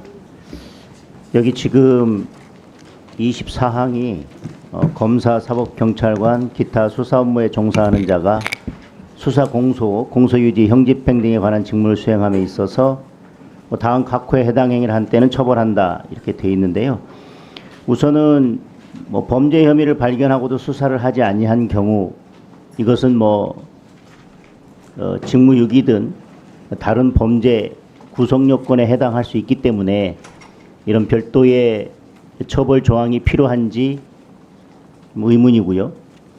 두 번째, 범죄 사실이 인정됨에도 기소를 하지 아니한 경우 이 부분과 관련해서는 우리가 기소 편의주의를 취하고 있고 또 범죄 혐의가 인정된다 하더라도 그 경중을 따져서 크게 범죄가 무겁지 않고 당사자가 그러니까 피의자가 반성하고 있다든지 여러 사정들을 고려해서 기소유예 처분을 하고 기소를 하지 않을 수 있도록 되어 있는데 그 부분과의 관계를 어떻게 할 것인지의 문제가 남는 것 같고요. 피의자 피고인의 유리 분리를 불문하고 증거를 은닉, 불제출, 조작한 경우 저는 증거를 은닉하거나 조작한 경우에는 당연히 다른 범죄 구성 요건에 해당하기 때문에 또 이게 별도의 구성 요건이 필요한지 이런 별도의 죄를 신설하는 것이 맞는지 잘 모르겠습니다. 그런데 여기에서 불제출의 경우에 있어서는 증거를 수집하다 보면 그것이 굳이 사건과 관련이 없거나 아니면 증거로서의 가치가 거의 없는 경우에 그 경우에는 이것을 다 제출하도록 하면 재판에도 부담이 되고 여러 가지 재판부에도 시간을 낭비하는 것이 될 텐데 물론 그것이 증거를 은닉하거나 조작한 경우에는 다른 범죄에도 해당하기 때문에 그 부분은 논할 필요가 없습니다. 다만 굳이 제출할 필요가 없는 모든 증거에 대해서 유불리를 따지지 않고 모두 제출하도록 하는 것이 과연 필요한지 잘 모르겠습니다. 그리고 증거 해석 사실 인정 법률 적용을 왜곡하거나 그 정을 알면서 묵인한 경우라고 되어 있는데요. 왜곡하거나라고 하는 것이 어떤 의미인지는 알겠는데 그걸 판단할 때 과연 이것을 우리가 어떻게 판단할 수 있을지 그리고 왜곡한 것이 다른 의도를 가지고 왜곡한 것이 명백하다면 이것도 다른 범죄에 해당하게 될 건데 이 또한 법률 구성 요건을 새롭게 이렇게 만들어서 새로운 범죄를 규정하는 것이 과연 필요성이 있는지 물론 법정형이 다르기 때문에 법정형을 비교해서 법정형을 높이거나 낮추는 효과는 있다고 할 수 있겠지만 이 지금 여러 132조의 이 법 왜곡 요 조항에 대해서는 어떤 취지인지는 알겠습니다. 그리고 이런 경우에 있어서 처벌이 필요한 경우도 있다는 점도 알겠지만 검찰의 지금 현행법의 기소 편의주의나 불기소 즉 기소유예 이런 부분 그리고 다른 범죄 구성 요건에 이미 충분히 해당될 수 있음에도 불구하고 새롭게 법조항을 신설할 필요가 있는지 그리고 증거의 불제출의 경우에 결국은 모든 증거에 대해서 증거로서의 사건과의 관련성이나 증거 가치를 따지지 않고 사실상 모두 제출하도록 의무화하는 것이나 마찬가지인데 과연 그럴 필요성이 있는지에 대해서 좀 신중하게 검토할 필요가 있다는 생각입니다. 이에 대해서 법무장관님의 의견은 어떠신가요? 예, 의원님께서 지적하신 그런 부분을 저희들도 충분히 공감하고 문제점이 있는 것으로 생각을 하고 있습니다. 그뿐만 아니라 이 증거 해석, 사실 인정, 법률 적용의 왜곡이라는 부분, 또 묵인이라는 부분은 사실은 이런 견해 차이가 사실은 재판에서 법리 오해, 사실 인정 간의 견해 차이로 저희들이 판단하는 부분인데 이 부분을 다 막게 된다면 새로운 판례나 법리 형성이 전혀 안 되는 그러니까 법률 문화 향상이라는 부분이 사실은 서로 다른 견해를 토대로 형성되는 것인데 그 부분이 저해되지 않을까 심히 좀 우려가 되기도 하고요. 기소 편의주의 말씀하셨는데 모든 범죄, 모든 증거라는 부분은 굉장히 좀 지나친 규제가 아닐까 그런 생각을 하고 법 적용에 여러 가지 문제가 있을 것으로 우려하고 있습니다. 조금 아까 말씀하신 법 해석 이런 부분은 경계선에 있기 때문에 규정도 모호하다고. 네, 수고하셨습니다. 다음 토론하실 분 손 들어주세요. 네, 조배수 의원님. 네, 국민의힘 조배수 의원입니다. 금방 장동혁 의원님께서 질의한 것과 그 연계해서요. 법무부 장관님께 잠깐 질의하겠습니다. 지금 이제 이 규정 중에 사실 인정, 그러니까 증거 해석과 사실 인정, 법률 적용을 왜곡하는 경우에 이제 법 왜곡죄이지 않습니까? 그러면은 이제 그런 경우에 기소가 됐을 때 사실 그 판단은 법원에서 하는 건 아닙니까? 예, 그렇습니다. 예, 그래서 검찰은 이렇게 판단을 했는데 그러면 법원에서 판단을 해서 만약에 무죄가 나온다거나 이럴 경우에는 그 검사의 기소하는 검사의 어떤 고과나 이런 그 책임으로 반영되지 않겠습니까? 저희들 사건 처리 후에 그 무죄 사건에 대한 다양한 평정 제도를 유지하고 있습니다. 꼭 그 무죄를 받았다고 해서 검사의 과오가 있기는 어렵고 거기에 따라서 좀 더 자세히 보면 사실 인정이나 법리 판단에 있어 갖고 명백한 과오가 있을 때에 저희들이 과오가 있다고 하게 됩니다. 근데 그 의견의 차이로 인해서 무죄가 났다는 이유만으로 법 왜곡이 있었다고 하기는 상당히 좀 어렵고 여기 지금 조문에 있는 여러 가지 사항들은 개별 기존의 형사처벌 규정으로 충족할 수 있는 그런 내용들이 많이 있다고 생각합니다. 그러니까 이제 제가 말씀드리고 싶은 것은 재판 그렇게 해서 사법부에 가서 판단을 받았을 때 그 부분과 관련해서 검찰에서도 손 놓고 있지 않고 그 부분을 평가를 한다는 것입니다. 예, 그렇죠? 저희들 예, 나름 그러니까 평가를 하고 어떤 있습니다. 내부적인 어떤 통제가 된다는 것이죠. 예. 저희들 그렇게 하고 있습니다. 예, 그래서 이것과 관련해서 오늘 그 의사일정 제1항을 보면은 장경태 의원님이 대표 발의한 검찰청법 일부 개정 법률안도 보면 그 유죄 판결 비율을 의무적으로 반영을 해야 된다. 이제 이런 그 규정이 있거든요. 예. 이제 물론 그 검사의 공소권 남용을 방지하려는 취지도 있긴 하지만 이제 저는 이런 경우에 너무 자꾸 유죄 판결 비율을 의무적으로 할 경우에는 좀 너무 이 검사가 이거를 법률로 그 규정을 했을 때 너무 그것을 의식해서 어떤 수사나 기소가 좀 위축되지 않을까 이런 생각을 하거든요. 그리고 또 일단은 제가 알기로는 법무부나 검찰에서 이 기소한 검사의 나중에 유무죄가 상당히 그 이렇게 평점의 기준이 돼서 굉장히 그것을 의식하는 것 같습니다. 그래서 장관님 생각은 어떠세요? 물론 이렇게 법률적으로 규정을 하는 것도 의미가 있지만 그 이전에 이미 내부적으로 이제 어느 정도 효과적으로 좀 규제가 되고 있다 이런 생각을 하고 계시는 건가요? 예.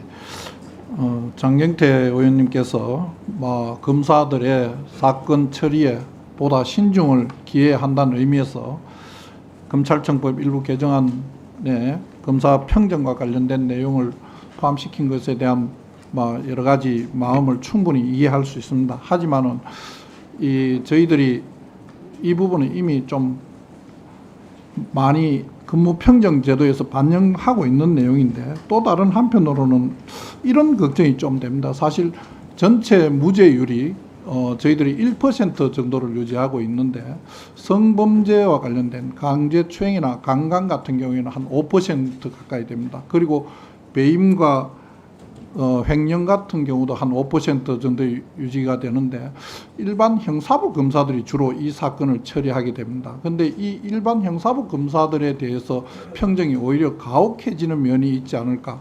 또 성범죄와 관련된 부분에 검사들이 기소를 저하게 되는 결과를 초래하지 않을까 이런 걱정이 좀 됩니다. 예, 그다음에 지금 또 의사일정 39항에 보면은 형사소송법 그 개정안에 수사기관이 사건 접수 후에 3개월 내에 수사를 종결해야 된다. 이제 이런 부분이 있습니다. 네, 있는데 그 어떻습니까? 지금 사실 수사가 지연되기 때문에 좀 여러 가지 문제가 사실은 많습니다. 그래서 저도 일흥은 이 어떤 개정안의 취지에 일부는 공감을 하지만 또 문제는 뭐냐면 지금 검경 수사권 조정으로 경찰의 그 어떤 수사 업무에 대한 부하가 상당합니다. 예, 그래서 만약에 이거를 하려면 이 수사기관에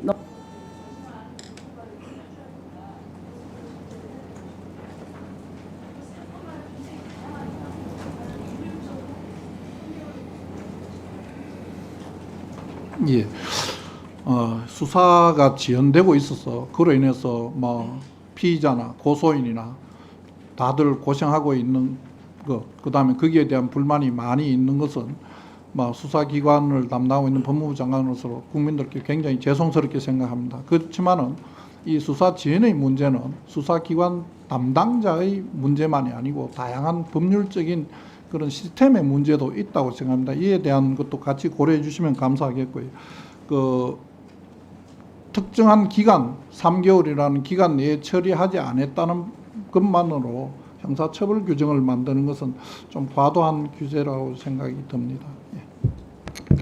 네, 수고하셨습니다. 이건태 의원님 토론하시죠.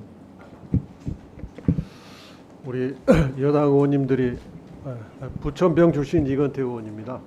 여당 의원님들이 제가 낸 2개 법률안에 대해서 장관님께 집중 질의를 하면서 이 법률안이 무슨 문제가 있는 것처럼 그렇게 그런 취지로 말씀을 하시는데,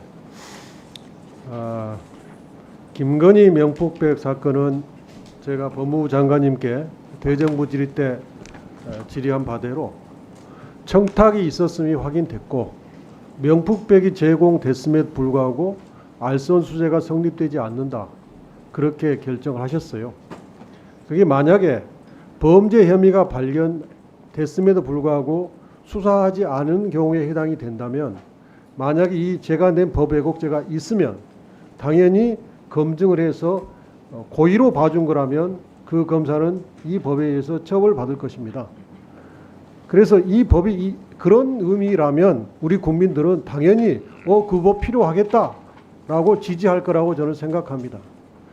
도이치모터스 주가 조작 사건은 2년이 경과했음에도 불구하고 제대로 수사하지 않고 있습니다. 또 그 주가 조작의 그 1차 주포, 2차 주포, 고로수 이런 사람들은 다 기소돼서 유죄 판결을 받았고, 최근에는 전주 한 사람도 유죄 판결을 받았습니다. 그럼에도 불구하고 본인과 본인의 어머니가, 김건희 여사 본인은 19억, 약 19억, 또 그 김건희 여사의 어머님은 약 4억에서 그 가족이 23억의 수익을 얻었다고 하는 것이 검찰의 의견서에 들어있음에도 불구하고 그 사건은 아직 기소가 안 되고 있습니다. 만약에 이것이 저희 법 왜곡죄가, 제가 낸 법 왜곡죄가 있었으면 범죄 사실이 인정됨에도 기소하지 아니한 경우에 해당이 된다면 이 죄명에 의해서 검증돼서 거기에 해당되면 그 검사가 처벌될 것입니다. 이재명 대표의 공직선거법 사건에서 검찰은 약 2,500장의 사진을 출장 가서 찍은 사진을 확보했음에도 불구하고 형사소송법에 의해서 수사 목록을 작성해야 되는데 이건 다 빼고 본인들이 유리하다고 생각되는 사진 한 30장만 기록을 해놨습니다. 그러면 이것은 피고인 이재명한테 유리한 약 2,400장의 사진은 제출하지 않은 것이고 검찰한테 유리한 30장만 제출한 거죠. 만약에 이 법이 법 왜곡죄가 있었으면 피의자 피고인의 유리 분리를 불문하고 증거를 은닉 불제출 조작한 경우에 해당되고, 이것이 누군가의 처벌을 부당하게 할 목적으로 제출했으면 이 법에 의해서 검증받아서 그 검사는 처벌했을 것입니다. 또 증거를 해석함에 있어서 명백히 상식으로 봐도 그렇게 해석이 안 되는데 그렇게 해석을 억지로 해가지고 기소한 애도 많이 발견되고 있습니다. 그래서 이 법 왜곡죄 한번 제가 읽어보겠습니다. 범죄 혐의를 발견하고도 수사하지 아니한 경우, 범죄 사실이 인정됨에도 기소하지 아니한 경우, 피의자 피고인의 유리 분리를 불문하고 증거를 은닉 불제출 조작한 경우, 증거 해석 사실 인정 법률 적용을 왜곡하거나 그 정을 알면서 묵인한 경우, 그 목적이 피고인이나 피의자를 처벌하거나 처벌받지 않게 하거나 가볍게 처벌할 목적으로 그런 짓을 했다면 처벌하고자 하는 겁니다. 제가 방금 읽어드린 이 법의 내용에 우리 국민들이 불만족스러울 내용이 뭐가 있습니까? 검사들이 제대로 일을 한다면 이 법을 무서워하고 두려워할 이유가 없습니다. 제가 장관님께 물어봐야 장관님은 또 여당 의원님들의 취지에 맞게끔 대답하실 거기 때문에 묻지 않겠습니다. 최근에 장관님께 하나 물어보겠습니다. 조선일보에 9월 20일 날 박정원 컬럼 윤 대통령은 보수인가라는 컬럼이 실렸습니다. 여기에 윤 대통령에 가장 부합되는 언론이라고 저는 판단되는 이 조선일보 이런 내용이 실렸어요. 김 여사 이슈는 보수의 마지막 보루인 법치의 가치마저 흔들고 있다. 왜 대통령 부인의 명품백을 받아도 처벌을 받지 않는지, 주가 조작 의혹으로 고발돼도 4년 넘게 수사가 뭉개지는지, 검찰에 소환돼도 경호처 부속 건물에서 특혜성 조사를 받는지 설명이 궁색해지는 것이 사실이다. 사활을 앞세워 법적 공정성을 흔들고 있다. 장관님, 예. 검찰총장의 수사 지휘권 발동해서 명품백 사건, 도이치모스 주가 조작 사건 기소하라고 하실 의향이 있으십니까? 제가 기소 여부를 지휘하는 것은 적정하지 않다고 생각을 하고 검찰에서 정부와 법리에 따라서 처리할 것으로 알고 있습니다. 네, 장관님 그런데 예. 잠깐만요. 국민들도 이제 이 방송을 다 지켜보고 계실 텐데 사실은 이원석 전 검찰총장이 뭐 특혜도 없다, 뭐 성역도 없다 다 얘기했는데 결국 검찰총장이 사과를 했어요. 자기가 한 말을 지키지 못했다. 사과를 한 사안이거든요. 그런데 이거는 상식인 것 같아요. 상식. 저는 그래서 뭐 의뢰 국회에서 야당은 공격하고 여당은 방어하고 또 정부 기관에서도 또 여당과 공조를 하고 이렇긴 합니다만 제가 봤을 때는 일선 수사의 총사령탑인 검찰총장이 제가 말한 대로 특혜도 성역도 없다고 했는데 그러지 못해서 죄송합니다. 국민한테 사과한 사안이에요. 그래서 그런 부분은 참고해서 장관님께서도 말씀해 주시면 고맙겠습니다. 제가 조금 말씀드릴 기회를 네네, 한번 그렇게 주십니다. 하세요. 네. 지난번 상임위 때 저보고 검찰총장이 그 당시에 사과를 하고 난 뒤에 어떤 의원님께서 질의를 하셨습니다. 그때 제가 말씀드린 게 검찰총장이 보고를 못 받은 부분에 대해서는 제가 알지를 못하지만 수사 절차 진행과 관련돼서는 규정에 따라서 한 것이므로 거기에 대해서 사과를 검찰총장이 한 이유를 저는 잘 모르겠다고 말씀드렸습니다. 그 내용에 지금도 똑같은 입장입니다. 네, 네. 하여튼 뭐 참고하세요. 자, 또 토론하실 분 서영기 의원님.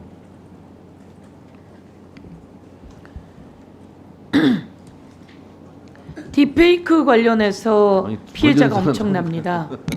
그리고 오늘 이와 관련한 법안들도 올라와 있습니다. 딥페이크 그다음에 성폭력 범죄 이게 기승을 부리고 있는데 이번 딥페이크 관련한 우리가 대안을 만든다면 어떤 게 필요할까요, 법무부 장관? 일부 소지와 배포 목적이 아닌 형태라도 갖고 있는 것에 대한 규정이 지금 빠져 있다는 부분과 그다음에 양형에서 성폭력법의 영상물 소지하고 있는 것에 대한 것과 차이가 있는 부분은 좀 시정할 필요가 있다고 생각을 합니다. 예, 제가 그런 부분들을 좀 보강해야 되겠죠. 예. 그래서 지금 법무부에서는 검찰이나 이쪽에 좀 더 보강을 하고 수사를 좀 더 강력하게 하라고 지시를 내리고 있습니까? 뭐 검찰총장이 그 부분에 대해서는 전체 검찰에 벌써 지휘를 한 것으로 제가 알고 있습니다. 그걸 좀 더 챙겨 보세요. 예, 그래서 전담반도 좀 만들고 검찰의 전담반이 꾸려졌다. 정부가 전담반을 꾸렸다. 그래서 이거에 대응하겠다. 소지해도 안 된다. 그리고 이와 관련해서 처벌을 강력하게 하겠다라고 하는 입장을 강력히 밝힌다면 훨씬 더 위축될 수 있을 겁니다. 그런데도 불구하고 이것을 하는 사람들은 10대가 많고요. 피해자도 10대가 많습니다. 가해자의 약 75%가 10대고요. 피해자의 65% 정도가 10대입니다. 어릴 때 이 상처를 어떻게 하겠습니까? 그런데 이 가해자들이 뭐라고 얘기하냐면요. 우리 못 잡아. 이방 금방 지울 거거든. 이렇게 이야기를 해요. 그래서 근본적인 대책을 세우는데 이 딥페이크 관련한 로봇이 기승을 부르고 있습니다. 그래서 여기서는 방심이 그리고 이와 관련한 기술을 갖고 있는 그 인터넷 플랫폼 기술자들이 있어요. 이런 사람들을 다 불러서 이런 로봇들이 기승을 못 부리게 근본적인 대책을 세우는 것들도 필요합니다. 예. 그런 것들을 좀 채워보세요. 예. 다양한 방법을 강구하도록 하겠습니다. 예. 그리고 김용현 우리 국방부 장관님 경호처장이실 때 그 대통령실 유선 전화번호가 뭡니까?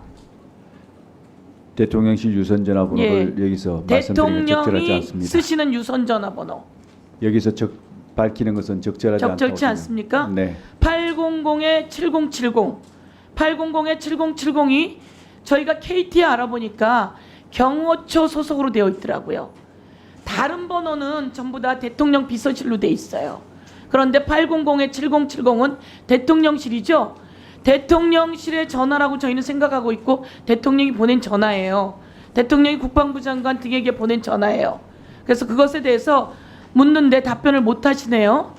답변을 하실 건지 못하는 게 아니라 확인해 드릴 수 없다는 겁니다. 그걸 확인해 줄 수 없는 것이 상당히 구차한 것 같고요. 이거 하나 물어볼게요. 대통령실에 대통령 부인도 같이 근무하고 있습니까? 업무를 보고 있습니까? 그렇지 않습니다. 대통령 부인은 그러면 대통령실에 어디 가서 일을 하고 있습니까? 대통령실에는 대통령 부인이 가서 할 수 있는 곳이 없습니까? 지금 제2부속실 설치를 검토하고 있는 것으로 알고 있습니다. 검토하고 있는데 그럼 제2부속실 대통령 부인을 보좌하던 그 비서들은 행정관들은 어디에서 근무를 합니까? 제가 그걸 답변 드릴 사안은 아니라고 생각합니다. 예, 대통령실에서 근무하는 것으로 제가 알고 있고요. 그리고 대통령실에 대통령 부인도 같이 필요에 따라서 일을 하고 있다라고 하는 증언들도 나오고 있습니다. 그리고 국힘 대변인, 국힘의 한 여성 의원이었던 것 같아요. 대통령실에서 대통령 부인이 같이 근무하고 있다, 업무를 본다 이런 얘기가 있는데 그것에 대해서 답변을 못 해주겠다 이런 얘기죠? 그렇습니다. 네, 됐습니다. 그리고 이번에 관저 관련해서 경호처 직원이 엄청난 그 부정행위를 했죠? 그때 책임자셨죠? 예, 지금 수사 중에 있다고. 그때 책임자셨죠? 예, 그렇습니다. 책임자 때 몰랐습니까? 그 사건 자체가 있었던 것은 전 정부에서 있었던 겁니다. 무슨 소리세요? 관저에서 경호처 관계자가 21g과 또 그 리모델링하는 과정 속에서 있었던 내용이 전 정부에서 있었던 내용이에요? 공사가 진행되고 그 전에 이제 그 계약을 체결하고 하는 것은 전 정부에서 이루어진 일입니다. 관저 얘기를요? 아니요, 용산청사에 대한 아니 관저 말하는 거예요. 관저. 관저 그 부분에 대해서는 예. 추가적으로 제가 이건 확인하겠습니다. 시점이 언제인지는 제가 정확히 확인을 못 하고 있습니다. 확인해 보겠습니다. 네. 대통령실 전화번호 관련해서 제가 추가적으로 답변 드릴 기회를 주시겠습니까? 장관님, 그건 위원장한테 묻는 겁니다. 네, 죄송합니다. 말씀하세요. 네. 그 대통령실 전화번호는 국가 보안 사항입니다. 이것은 저희만 그런 게 아니고요.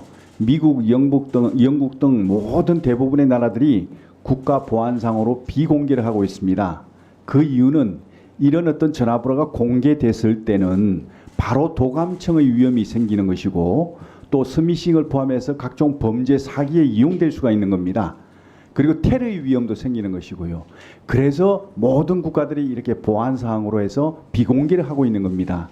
이런 사항들에 대해서는 그 참 우리 의원님들께서도 양해를 좀 부탁드립니다. 이상입니다. 국방부 장관님, 네.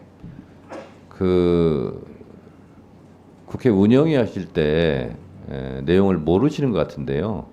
운영위 할 때 어떤 게 다 공개되고 폭로가 됐냐면 대통령실 전화번호가 다 나와 있다고, 공개가 됐다고. 그것이 운영위에서 이미 다 한번 공개되고 폭로가 된 적이 있어요. 그래서 지금 하시는 말씀은 좀 모르시고 하시는 말씀 같습니다. 그리고요, 그 관저 얘기를 하는데 지난 정부 때 이루어진 일이다. 시절은 그럴 수 있죠. 인수위 시절까지는 문재인 정부니까. 근데 그 시기는 그럴 수 있는데, 아니 윤석열 대통령 김건희 여사 들어갈 관저를 지난 정부 때 일어난 일이라고 말씀하시면 그럼 국민들이 좀 이해를 하시겠습니까? 답변 드려도 되겠습니까? 답변을 안 하시는 게 좋을 것 같습니다. 왜냐하면 지금 윤석열 김건희 여사 들어갈 관절을 얘기하고 있는데 지난 정부 때 일어난 겁니다. 그러면 도대체 뭐예요, 이건? 왜 그렇게 말씀하셨어요? 제가 거기서 답변드리겠습니다. 그러면 우선 먼저 그 대통령실 전화번호가 공개됐다고 말씀하시는 것은 위원장님께 저는 인정하지 않습니다. 왜냐하면 이게 공개된 게 아니고요. 국회하고 업무 협조를 위해서 저희들이 그 전화번호를 알려드린 것인데 이것이 공개된 것처럼 생각하고 또 마치 공개된 자리에서 이렇게 공개를 하는 그 자체가 잘못된 겁니다. 이것은 업무 협조를 위해서 일부 관계된 분들에게 업무 협의를 위해서 제공된 것인데 이것을 공개하고 여러 군데 공개된 자리에서 하는 이 자체가 잘못된 것이죠. 그래서 그런 것은 바람직하지 않다. 저는 그렇게 생각하고요. 두 번째 제가 말씀드린 그 문제는 그 대통령실이 이전한 것이 이제 3월 말부터 이렇게 시작됐지 않습니까?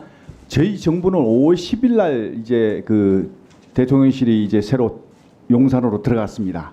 그 들어가는 과정에서 이루어진 모든 공사나 그 다음에 이제 사업체에 대한 거기에 대한 어떤 그 계약이나 이런 것들은 전 정부에서 다 이루어진 겁니다. 그래서 그런 어떤 것들에 대해서 제가 말씀드리는 것인데 알겠습니다. 예. 그것을 오해하시면 안 될 것 같습니다. 네.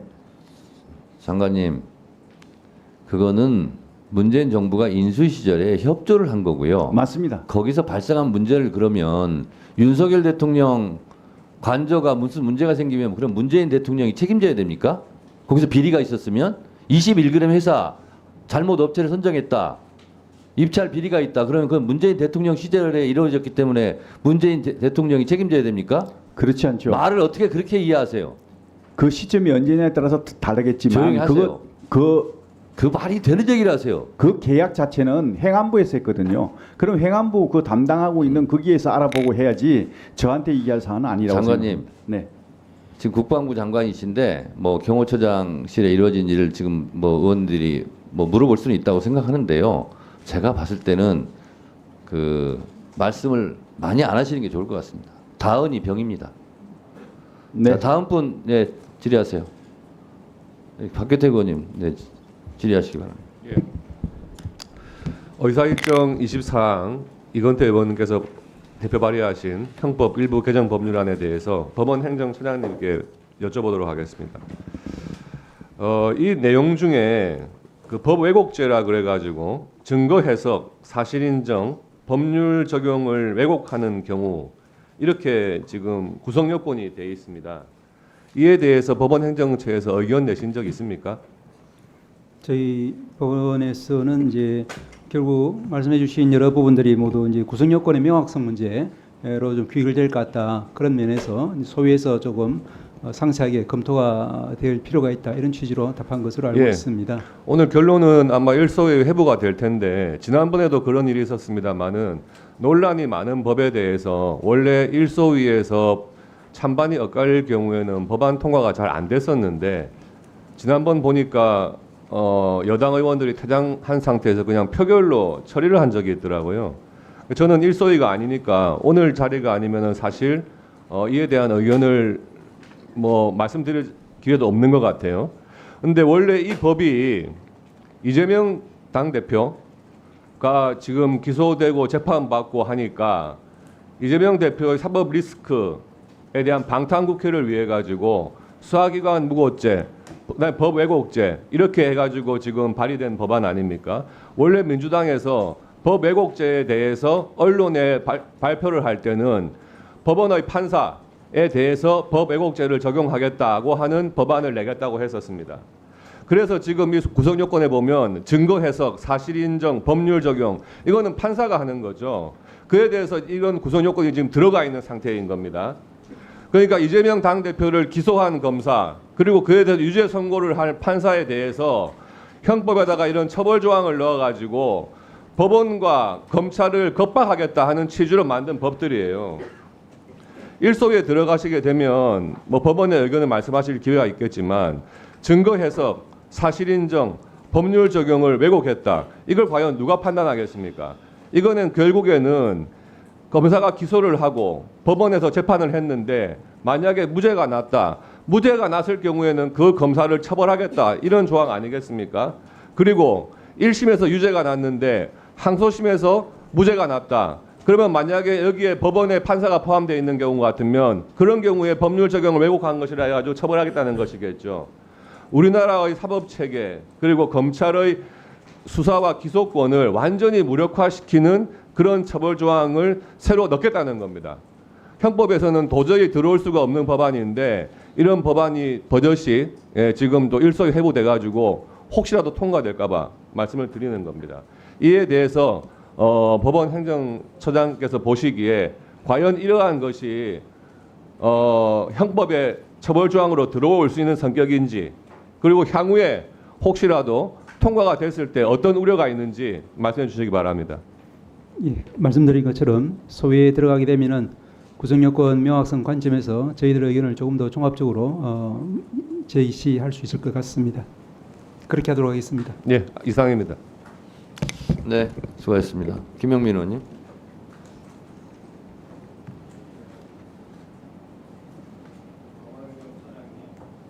예. 마이크가 예.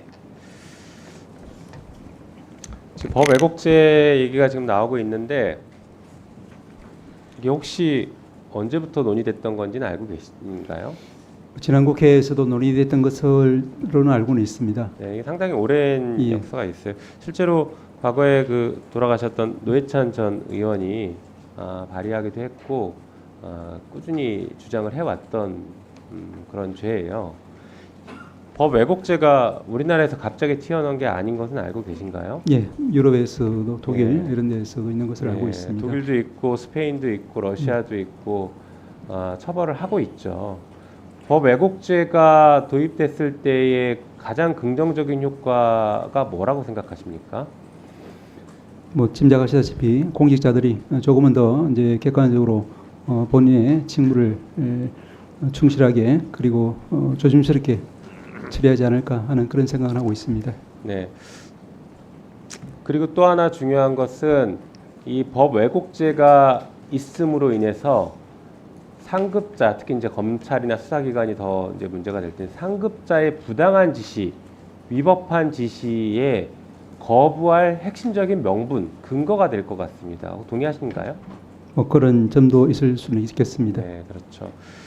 저도 예전에 변호사 할 때 해보니까 예전에 서울시 공무원 간첩 조작 사건이라고 뭐 기억하실 겁니다. 예, 검찰과 국정원이 증거를 조작하고 한 사람을 간첩으로 만들기 위해서 수많은 증거들과 진술들을 조작해냈던 사건인데 다 좋습니다. 그런데 제가 거기서 진행했던 것 중에 굉장히 독특한 게 있었어요. 유성 씨, 피의자, 당시 피의자였던 유성 씨의 노트북을 압수해 갔습니다. 국정원이. 압수해 가서 나중에 우리가 환부 요구를 하니까 환부를 해줬는데 노트북에 있는 데이터를 다 지우고 줬습니다. 깡통 노트북을 준 거예요. 그런데 그 노트북에는 분명히 유성의 알리바이가 확인될 수 있는 사진이 있다라고 분명하게 요구를 했는데 나중에 국정원에서 준 노트북은 깡통이었습니다. 그래서 사설업체에 의뢰해서 복구를 했더니 유성의 알리바이가 있는 그 내용이 거기서 복원이 됐습니다. 그래서 무죄 판결을 받는데 결정적인 역할을 했거든요. 이런 정도면 처벌해야 되는 거 아닌가요?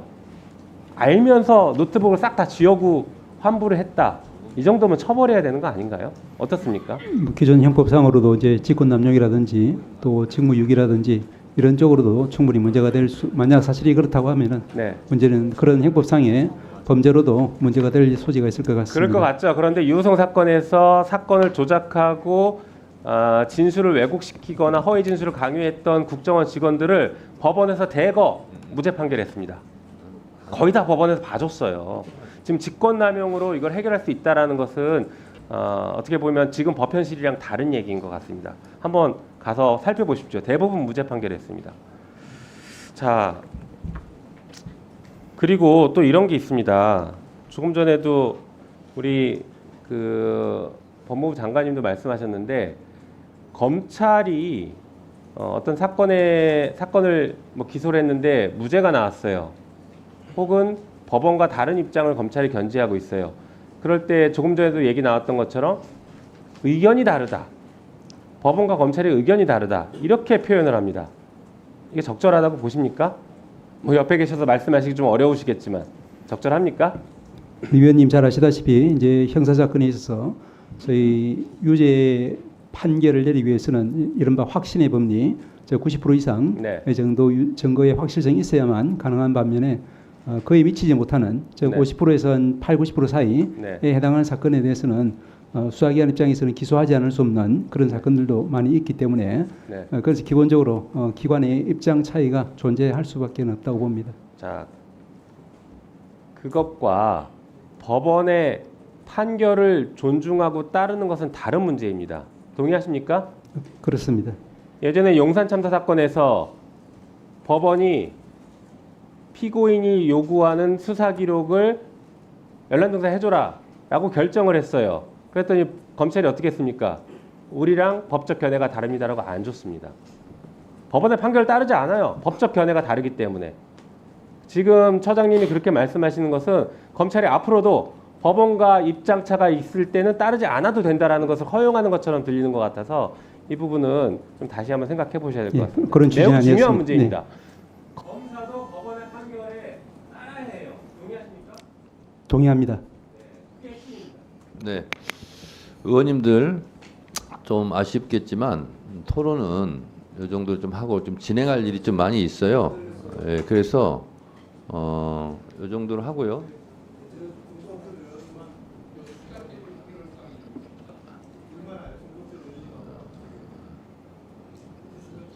지금 이 처리해야 될 게 있고 또 증인 참고인 또 위해서 잠깐 정리를 해야 되거든요. 그래서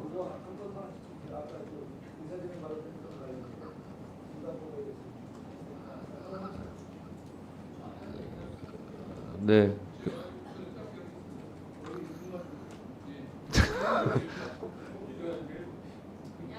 그러면 양쪽 2분씩만 하세요.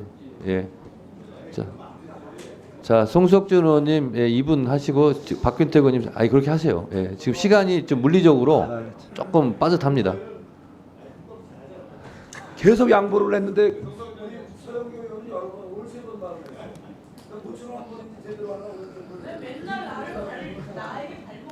자, 송석준 의원님 자, 이러면서 시간이 갑니다. 네, 알겠습니다. 여러분 협조해 주세요. 3분씩 하세요. 그러면 예, 송석준 의원님 3분 발언하시기 바랍니다. 예, 감사원 사무총장님. 예, 그 네. 감사원은 헌법이 정하는 대로 또 감사법이 정하는 대로 대통령 소속이면서도 고도의 중립성을 요구받는 기관이죠. 예, 맞습니다. 예. 그래서 행정부의 일원이면서도 고대 중립성을 요청받는 기관인데 하물며 삼권 분립상 정치권에 과도한 영향을 받는다면 그런 감사는 적절한 게 아니겠죠? 네, 그렇습니다. 예, 이번에 그 박범계 의원이 발의한 감사원법 개정안을 보면은 내용 하나하나가 이미 기존의 하위 규정에 다 있는 내용인데 그것을 과도하게 법률로 규정하거나 또는 정치가 지나치게 간섭하는 정치 과잉 입법이다 이런 느낌을 지울 수가 없습니다. 심지어는 특정 사안에 대해서는 감사를 정치권의 어떤 입맛대로 재단하고 간섭할 수 있는 그런 소지가 있기 때문에 심각하게 상권 분립을 침해할 소지가 있다는 이런 생각을 갖고 있는데 이 법안에 대해서 우리 사무총장님 충분히 검토하셨죠? 예, 저희들이 그 여러 가지 우려 사항에 대해서 저희들이 의견을 정리해서 지금 국회에 전달을 해드렸습니다. 예, 그 각 의원님들 일일이 여든 야든 의원님들 찾아뵙고 이 법안의 심각성을 조목조목 제대로 좀 알려서 이러한 무리한 입법이 되지 않도록 좀 한번 신경 써주세요. 예, 저희들이 할 수 있는 조치를 하도록 하겠습니다. 최선을 다해야 됩니다. 적당히 넘어갔다가 나라가 망가집니다. 상권 분립이 훼손될 수가 있어요. 아시겠죠? 네, 알겠습니다. 자, 우선 몇 가지만 한번 볼게요. 자, 이미 이런 그 감사위원회 의결 사항에 이미 현재도 있는 것들을 다 그 법률에 일일이 하나 넣겠다. 세세한 것까지 과도하게 해서도 안 된 것을 또 의결을 해서 소위 감사원의 감사 기능을 심각하게 경직화시킬 수도 있는 그런 내용들이 많이 있었죠. 예, 그런 부분에 대한 우려를 전달해드렸습니다. 예, 거기다가 또 상시 공직 감찰에 대해서 사후 승인을 받아라. 또 보충적인 2차 감찰을 하자. 이런 것은 어떠면은 공무원의 공직 감찰을 객관적으로 투명하게 해야 될 것을 갖다가 정치권이 간섭해서 감나라 콩나라 할 수 있는 그런 심각한 침해 소지도 있죠. 예, 그렇습니다. 뭐 감사 원칙이라는 건 어차피 사회 규정에 다 있는 건데 굳이 법률을 할 건데 또 하자는 거예요. 거기다가 그 원장 직속으로 감찰관을 외부에서 임명하자. 감사원의 중립성을 유지해야 되는데 외부의 입김이 들어가면 안 되잖아요. 그죠? 거기다가 또 뭐 고발할 때 관련 감사 자료 전달하든가 이런 거 필요한 거나 해야죠. 예? 그다음에 뭐 당연히 의결 의무 벌칙도 과도하게 간섭하는 심지어 우리 정상적인 우리 감사관들의 활동을 위축시키는 정도의 심각한 내용이 많이 들어있어요. 이 부분에 대해서도 문제가 많죠. 예, 그 우려 사항을 다 전달을 드렸습니다. 확실하게 설명하셔서 이런 악법이 국회에서 그렇게 통과되지 않도록 행정부도 책임을 지고 신선을 해주세요. 예, 그렇게 하겠습니다. 네, 수고했습니다. 다음 박균택 의원님. 예, 저 국방부 장관님께 질문드리겠습니다. 네.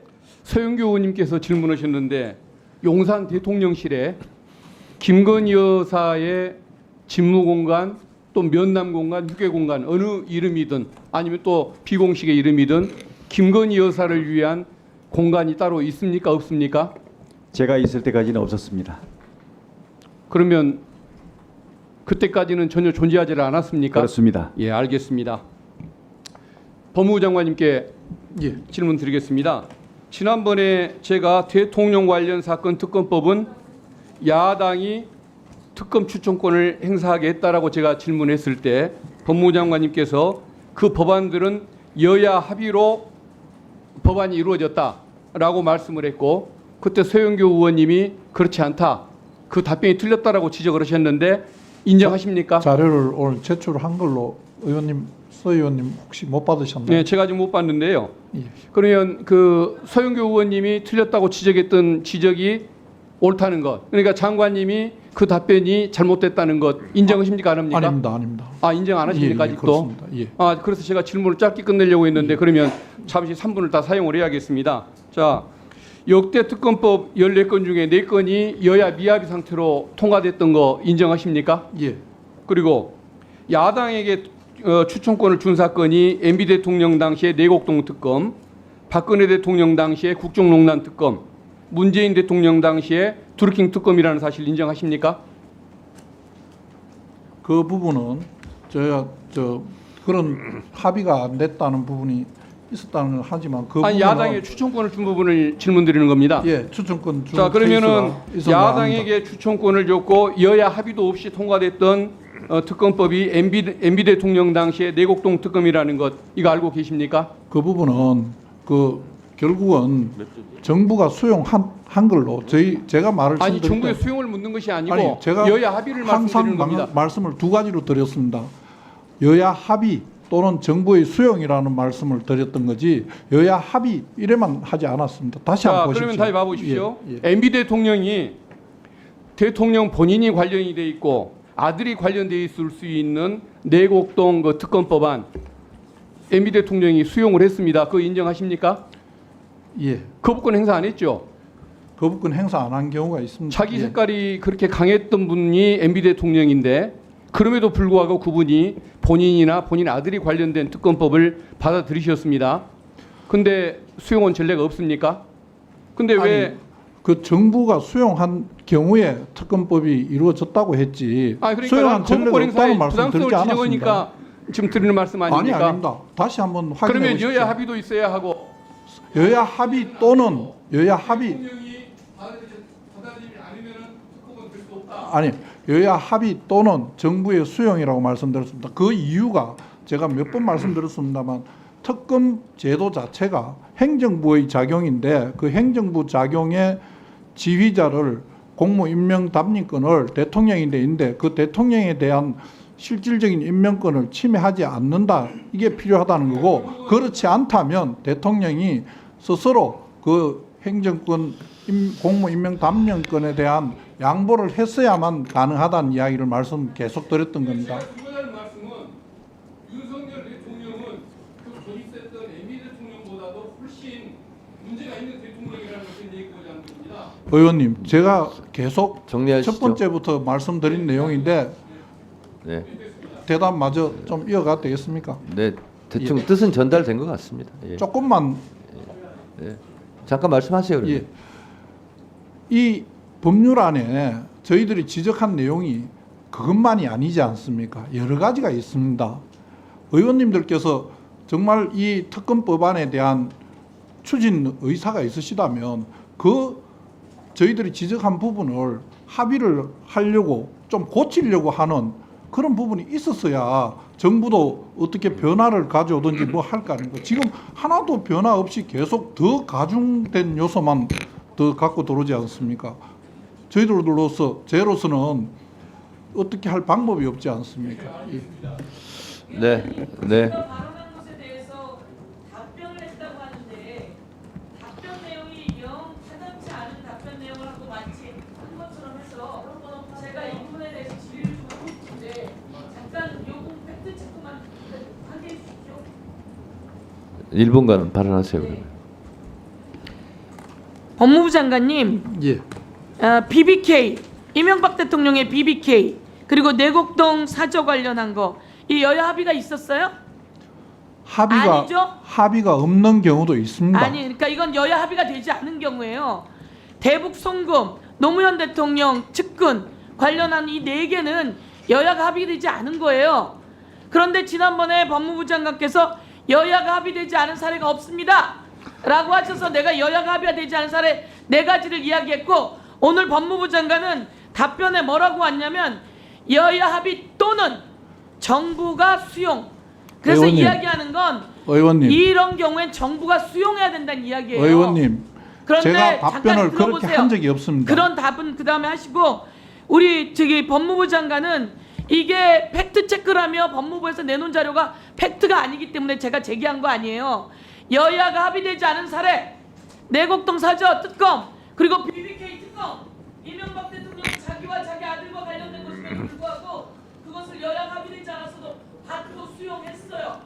그럼에도 불구하고 여야가 합의되지 않은 사례는 없다라고 이야기했고, 네, 정리하시죠. 지금은 답변이 분색하게 되니까 또는 정부 수용이라고 얘기했는데, 그래서 우리가 얘기하는 건 정부가 수용해야 된다 이런 이야기예요.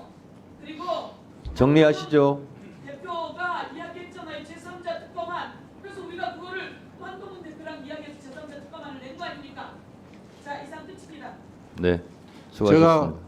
의원님, 수고하셨습니다. 의원님께서 말씀하신 분 명백히 잘못된 부분이 있어 제가 한 말씀 드려야 되겠습니다.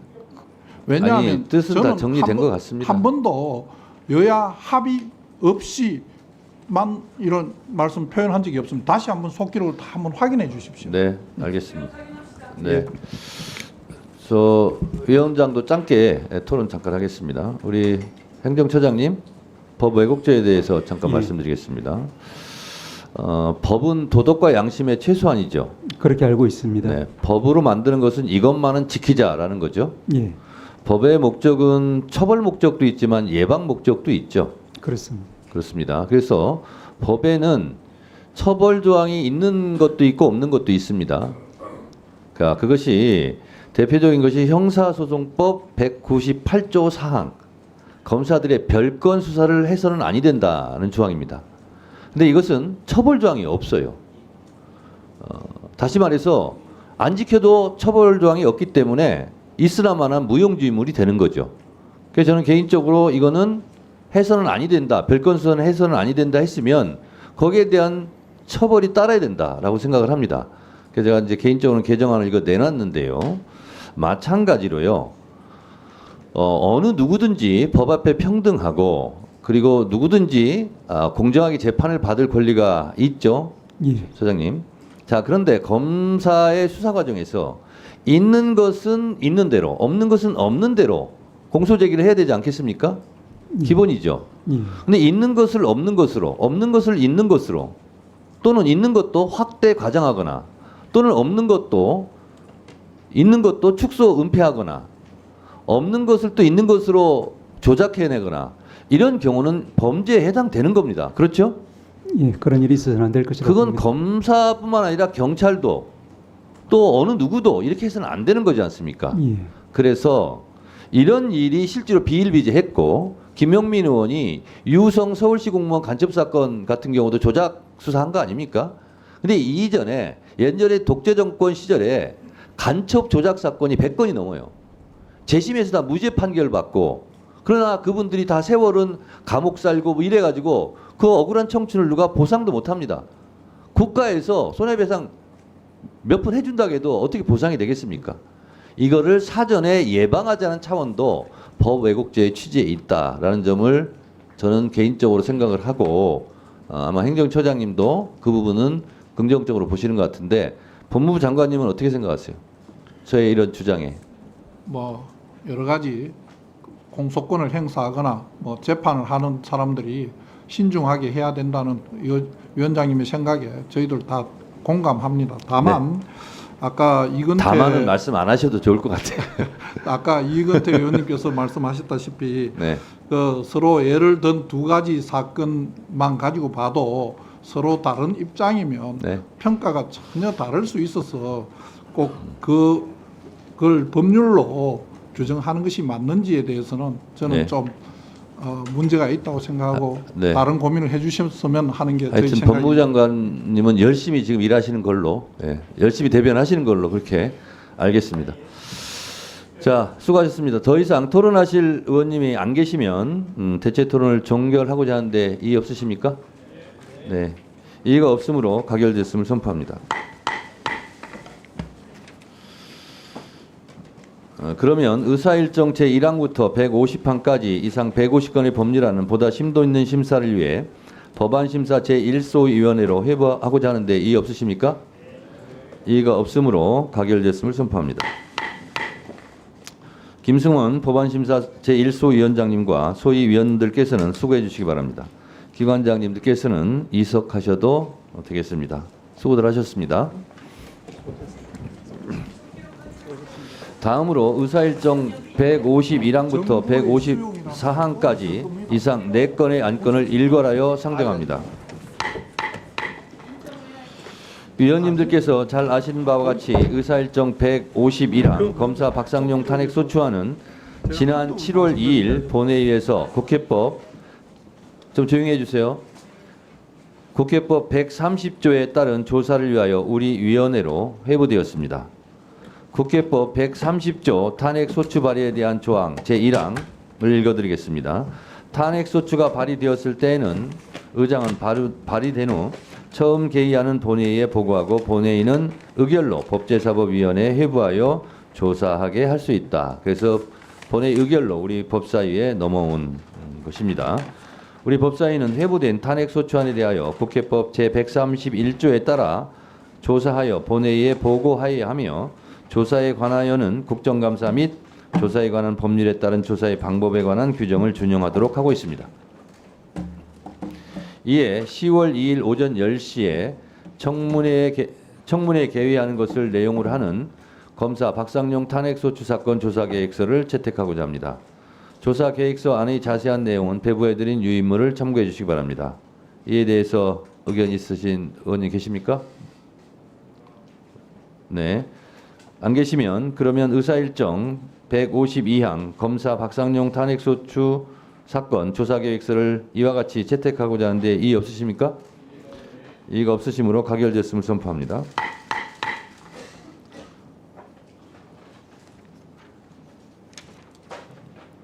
청문회 실시 등 조사와 관련된 세부 사항에 대해서는 위원장이 간사와 협의하여 조정할 수 있도록 유의해 주시기 바랍니다. 다음은 의사일정 153항 서류 제출 요구의 건입니다. 탄핵소추 사건 조사 관련 서류 제출 요구는 국회법 제131조 국정감사 및 조사에 관한 법률 제10조에 따라 위원회의 의결이나 제적위원 3분의 1 이상의 요청을 할 수 있습니다. 현재까지 각 위원실로부터 접수된 서류 제출 요구는 23개 기관 285건입니다. 이에 대해 의견 있으신 의원님 계십니까? 그러면 이상의 요구에 대해 9월 27일 금요일 18시까지 서류를 제출할 것을 우리 위원회의 의결로서 요구하고자 하는데 이의 없으십니까? 이의가 없으시므로 가결됐음을 선포합니다.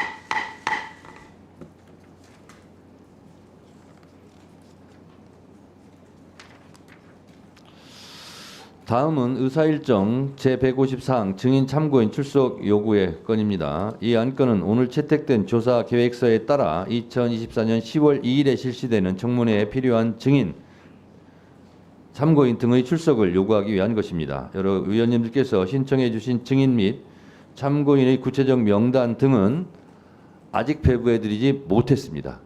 그래서 간사간 협의를 했는데 조금 미진한 부분이 있어서 잠시 이 안건은 정의했다가 간사간 협의를 좀 거쳐서 잠시 후에 다시 속기하도록 하겠습니다. 잠시 정의하겠습니다. 회의를 속기하겠습니다. 다음은 의사일정 제154항 증인 참고인 출석 요구의 건입니다. 이 안건은 오늘 채택된 조사 계획서에 따라 2024년 10월 2일에 실시되는 청문회에 필요한 증인, 참고인 등의 출석을 요구하기 위한 것입니다. 여러 위원님들께서 신청해 주신 증인 및 참고인의 구체적 명단 등은 배부해드린 자료를 참고해 주시기 바랍니다. 증인, 참고인 명단과 관련하여 의견 있으신 위원님 계십니까? 네, 유상봉 간사님. 의견이 없을 수 있겠어요.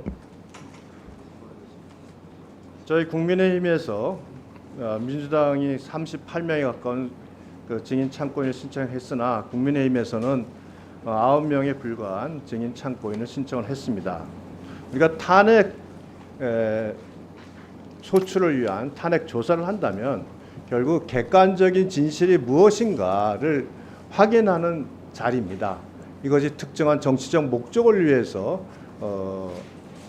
우리가 탄핵 조사를 하는 게 아닙니다. 그렇다면 유리한 증인이든 불리한 증인이든 어떠한 증인이든 서로 간에 객관적으로 관련성이 인정된다는 증인이 있다면은 당연히 채택해서 이 조사를 하는 것이 우리 법사위 탄핵소추 청문회의 중요한 역할이고 사명이라고 생각을 합니다. 그러나 지금 굉장히 중요한 부분이 뭐냐면 지금 탄핵 사유는 술자리 회의 의혹입니다. 결국 이화영 씨가 이재명 대표에게 대북 송금과 관련돼서 보고를 했고 그 지시를 받았다고 하는 진술이 나오고 그 이후에 그 여러 가지 술자리 회의 의혹까지 제기된 그런 부분인데 그와 관련돼서 그 현장에 있었던 변호인들이 설주한 이한이 이 2명의 변호인들입니다. 이 변호인들이 현장에서 이화영 전 부지사가 음주를 했는지 또 이화영을 상대로 검사들이 부적절한 회유나 협박을 했는지 검찰 조사 과정에서 쌍방울의 경기도지사 방북 추진을 부탁할 때는 진술을 나오는 과정이 무엇인지 이 부분은 이 탄핵 소추를 결정하는 데 있어서 가장 중요한 핵심입니다. 그런데 민주당에서 이와 같은 중요한 증인에 대해서 채택을 거부하는 것, 이것은 탄핵 조사를 명목으로 실제로는 탄핵의 그 사유의 실체적 진실을 밝히겠다는 것이 아니라 일방적으로 국민들에게 탄핵이 필요하다는 부분을 선전하는 장으로 활용했다, 이거로밖에 받아들이지 않습니다. 또한 그와 같은 진술 번복 과정에서 박찬대 원내대표가 직접 만나서 당에서 돕겠다고 말을 전달한 증인에 대해서도 이걸 저희가 채택을 하지 않고 거부를 한다면 결국은 진실을 규명하겠다는 의지는 전혀 민주당에게는 없는 것 아니냐라는 비난을 할 수밖에 없습니다. 오늘 민주당에서 이렇게 가장 중요한 핵심 증인 3명에 대해서 거부한 점. 네, 수고하셨습니다. 다음은 김승원 간사님. 예, 우선 그 박상현 검사 탄핵소추 관련 증인 참고인 채택에 있어서 저희가 거부하는 증인 참고인들은 논점을 흐리고 그리고 방향을 딴 데로 몰아갈 수 있는 그런 증인 참고인들이기에 원만한 그 회의를 위해서 저희가 거부했다는 것을 말씀드리고요.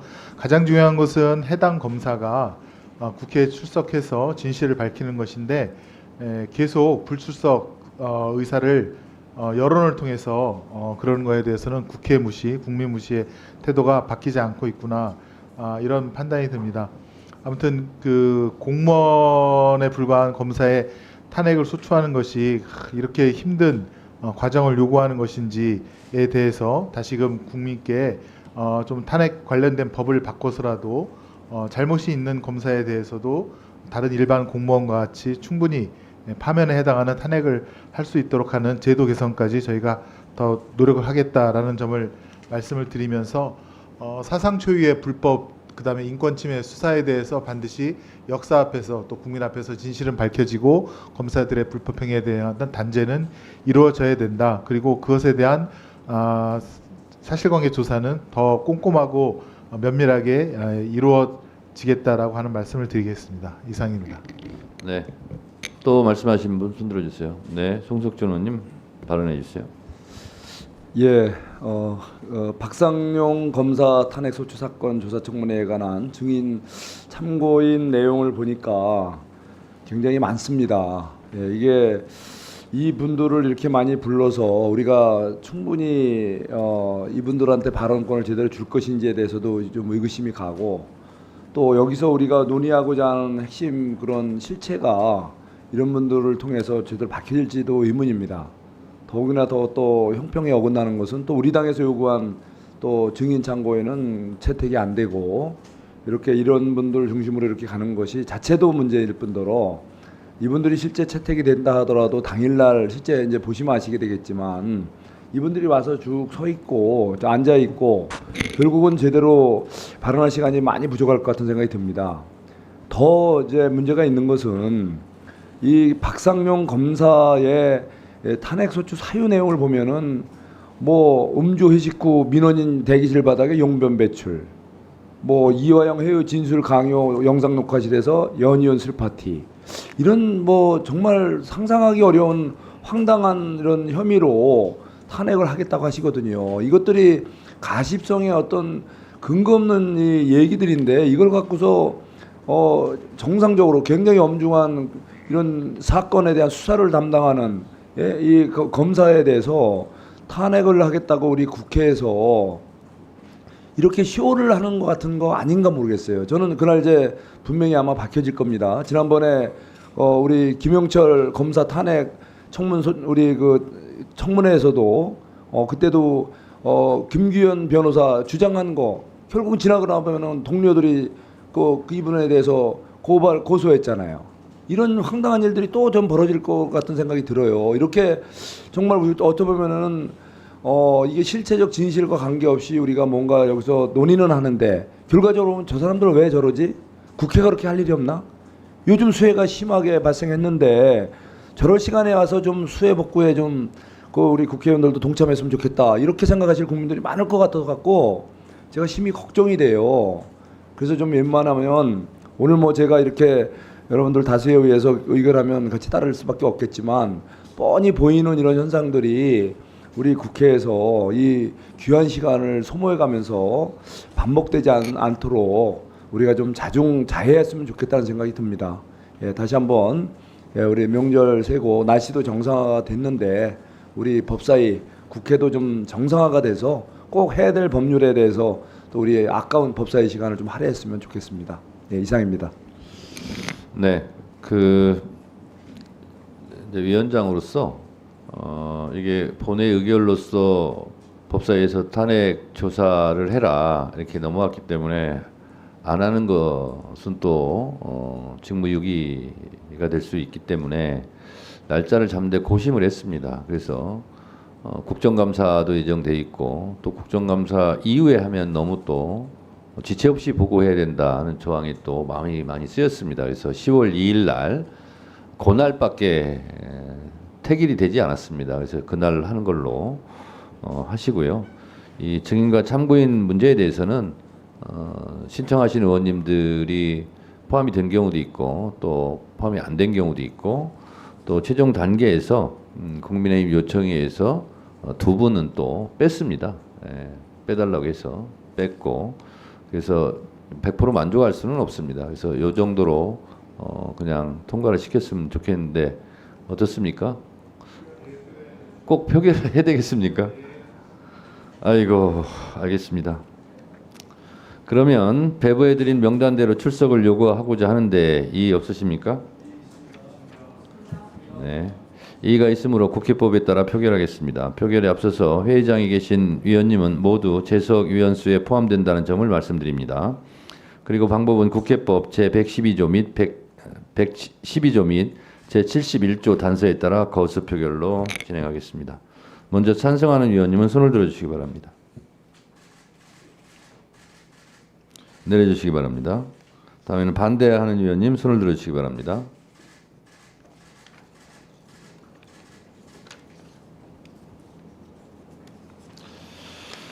표결 결과를 말씀드리겠습니다. 재석 위원 총 15인 중 찬성 9인, 반대 6인으로 가결되었음을 선포합니다.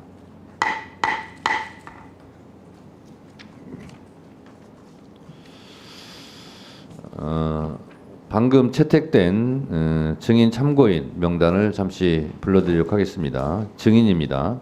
증인 이화영, 백정화, 김성태, 조재현, 진선우, 송민경, 권기현, 신명섭, 박상용 검사 본인입니다. 안부수, 박상웅, 박상민, 엄영수, 김광민 변호사, 김현철 변호사, 안소연, 전진걸, 하동혁, 김태균, 정선희, 김영수, 장석환, 김진용, 김영기, 방용철, 김정환, 류호규, 박애담, 김한신, 김국훈, 유재만, 참고인 봉지욱 뉴스타파 기자, 정순원 통일부 사무관, 신문보 통일부 사무관, 이렇게 방금 채택된 증인 참고인들은 국회에 출석하여 주시기 바랍니다. 방금 채택된 증인은 불출석 시 국회에서의 증언, 감정 등에 관한 법률 제12조에 따라 처벌될 수 있음을 유념하여 주시기 바랍니다. 위원님들 수고하셨습니다. 보좌진 수석전문위원을 비롯한 위원회 직원, 경위 속기사 및 언론인 여러분도 수고 많으셨습니다. 이상으로 오늘 회의를 마치겠습니다. 산회를 선포합니다.